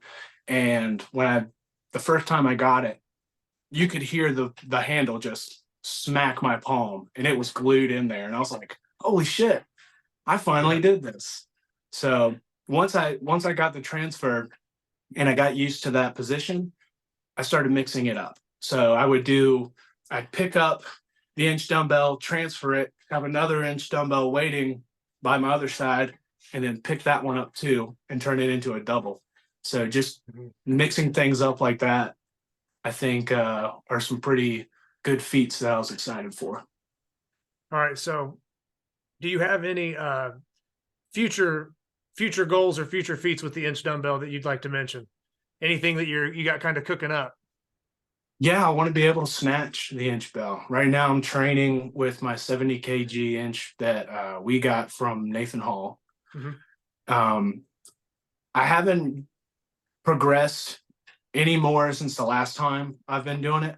So I can get the bell like all the way up to here, but I just can't get my elbow to straighten out and complete the snatch. But I think once I get the snatch with the 70, the 78 will come very soon, because then I'll have that posture down. I'll know what it feels like, where my hips need to be, where the bell needs to be, how to drop underneath it, all that stuff. So once I get the form down, I'll be fine. That's a pretty good benefit of having those lighter bells. Yeah, no, for sure. So snatching the inch dumbbell, anything else to add with that one? Or just anything that comes to mind? Like long-term? Well, today, I was practicing on transferring the inch and then trying to clean it. I had some close calls. I mean, I got the bell up to here, but it's not there yet. But that would be a pretty good feat to accomplish. Yeah, I think you'd be the first person to pull that off. I've never heard of anybody, or never even seen anybody really attempting that. So just want to wish you, best luck for training in the future for that.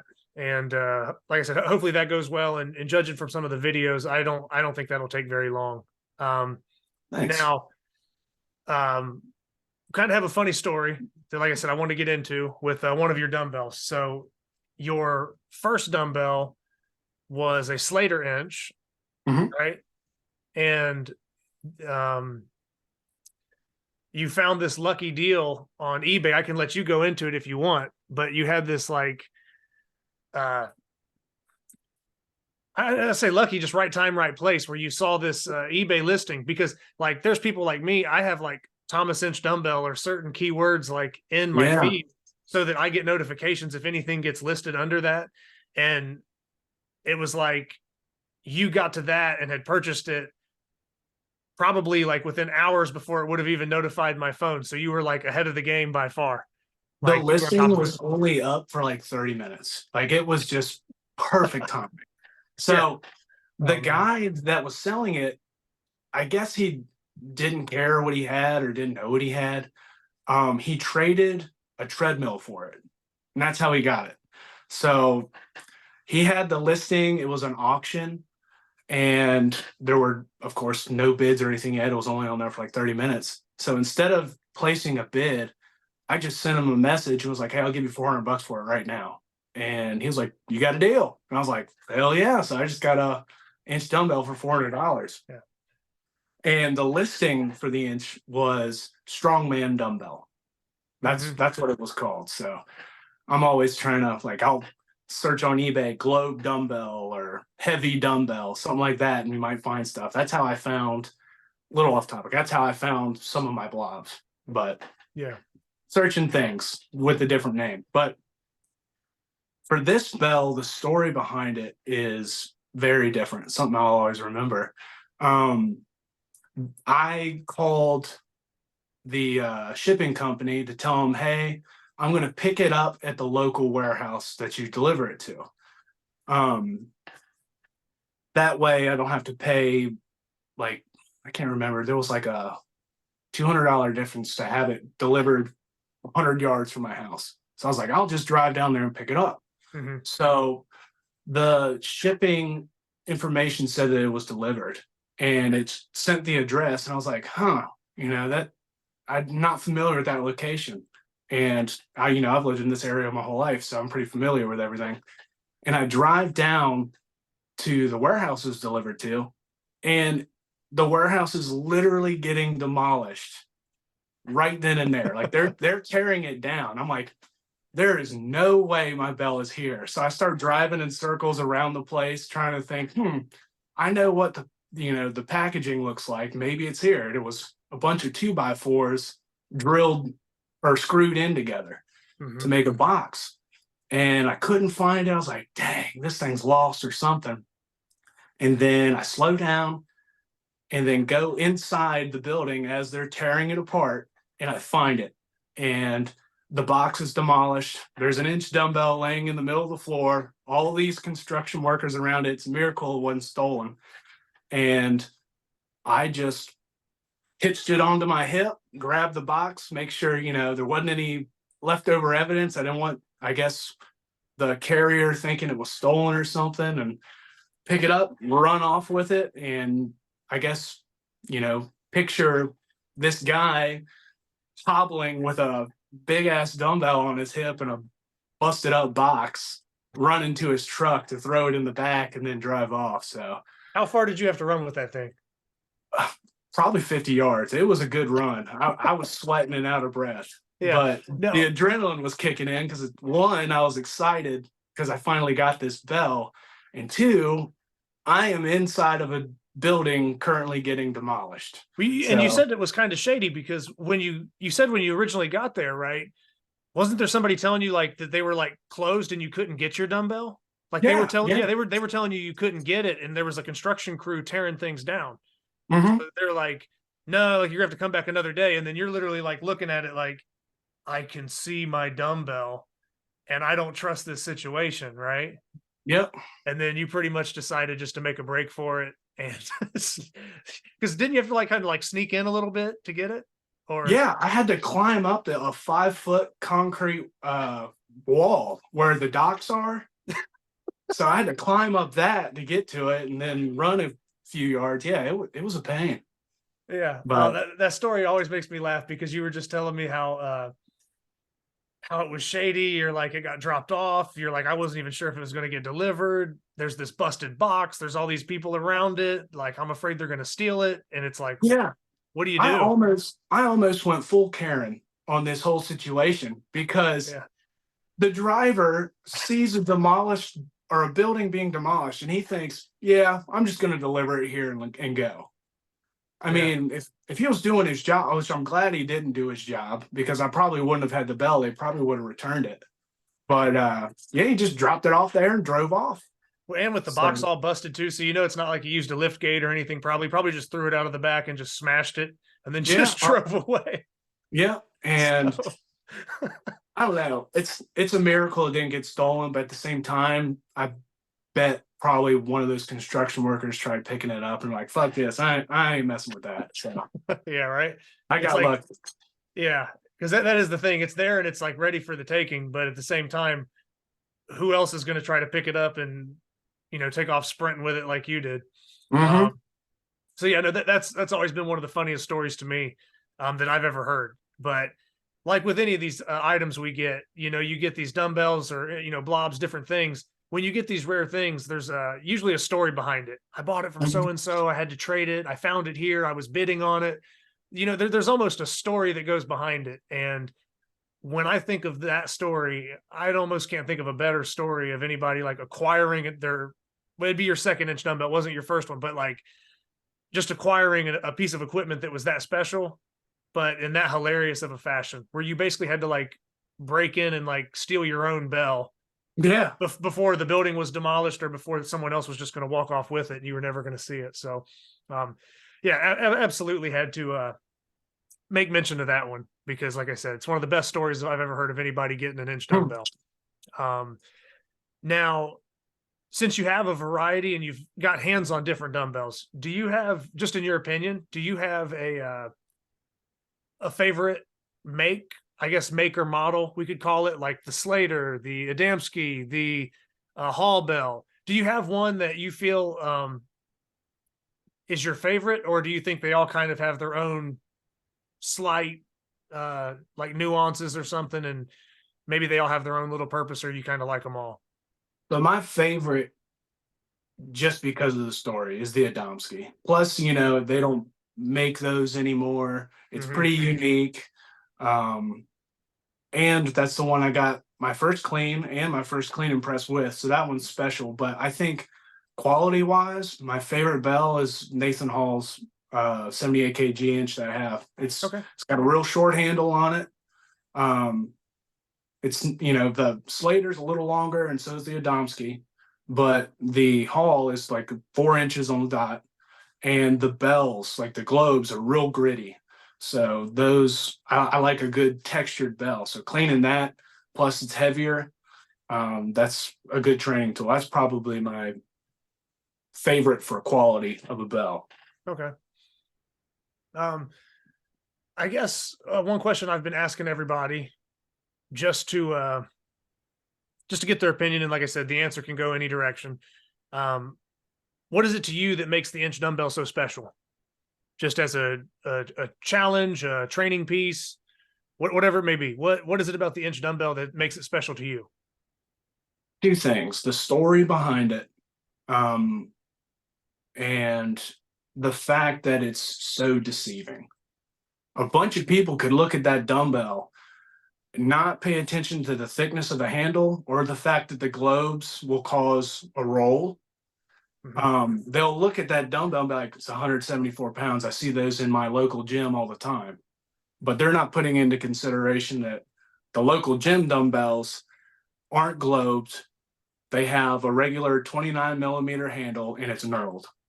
And they're like, well, I can pick that up one-handed, no problem. And then they go to the inch dumbbell and they can't even budge it. So yeah, that's probably my favorite thing about the inch dumbbell. It's very deceiving and extremely humbling. Okay. Now, like I said, really, that kind of covers a decent portion of everything. I've kind of been skimming over some of similar questions, with everybody. When'd you get your first inch dumbbell? What are some good feats you've done with it? I've kind of given everybody a similar rundown, but everybody always takes it in different directions.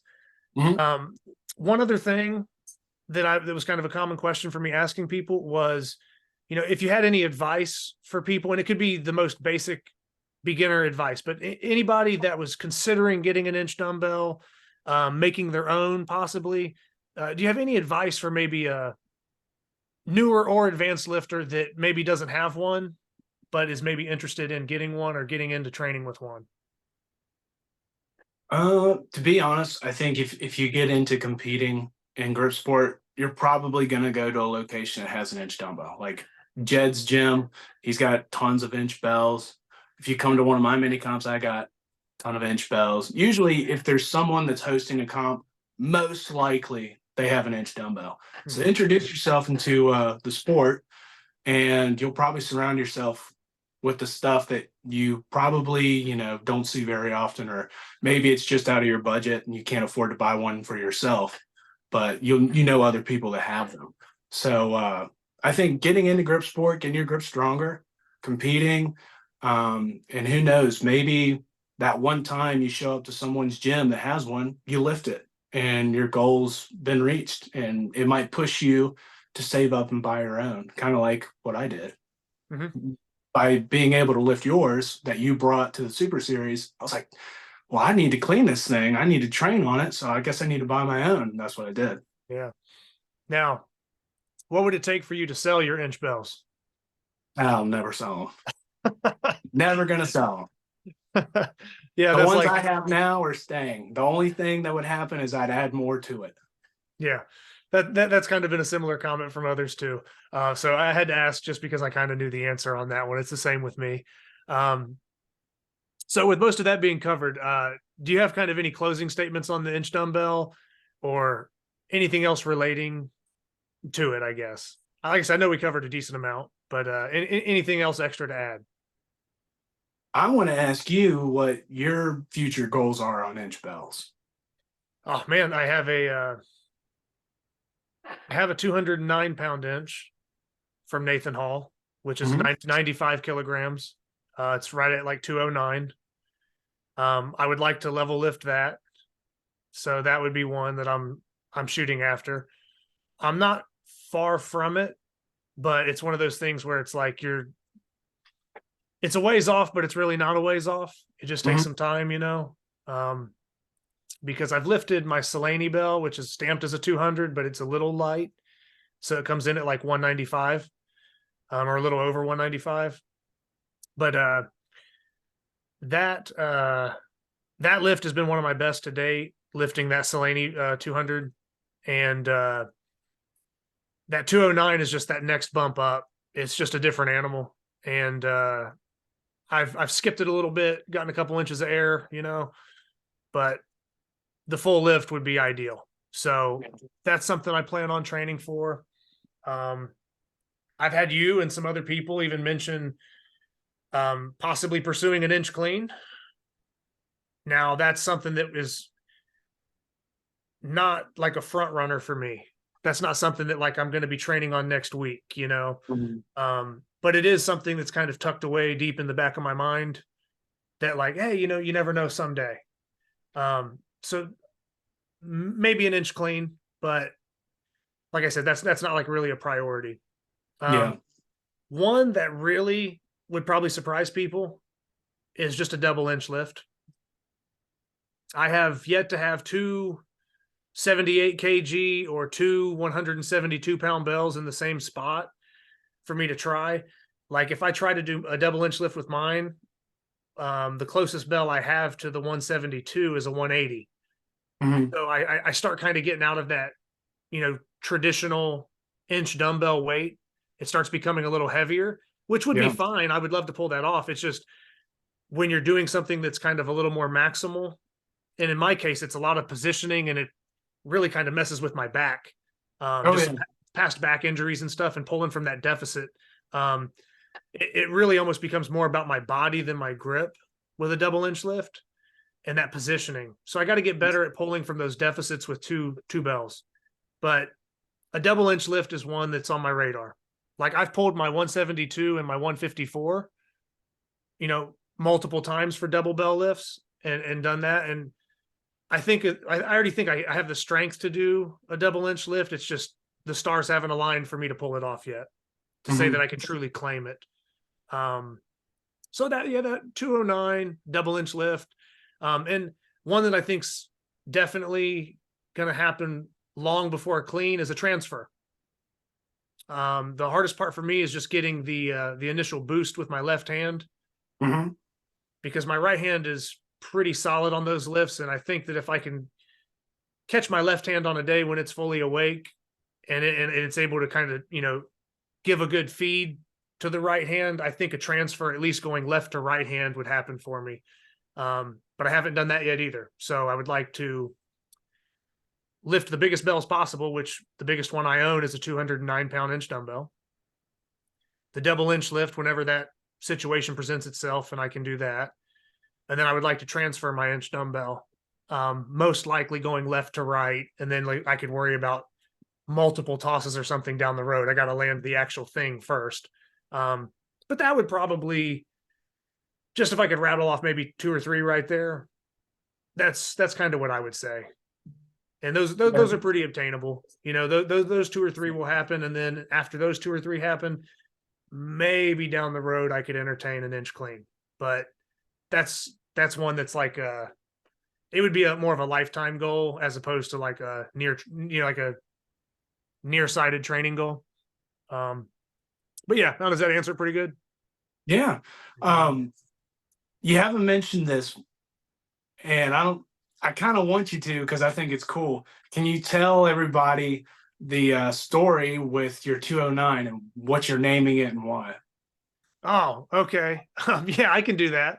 If anybody even knows, some people are probably gonna be confused and not even get what I'm talking about. So there's an old country song called Phantom 309. I think Red Savine sings it or narrates it, whatever. It's like a narration song.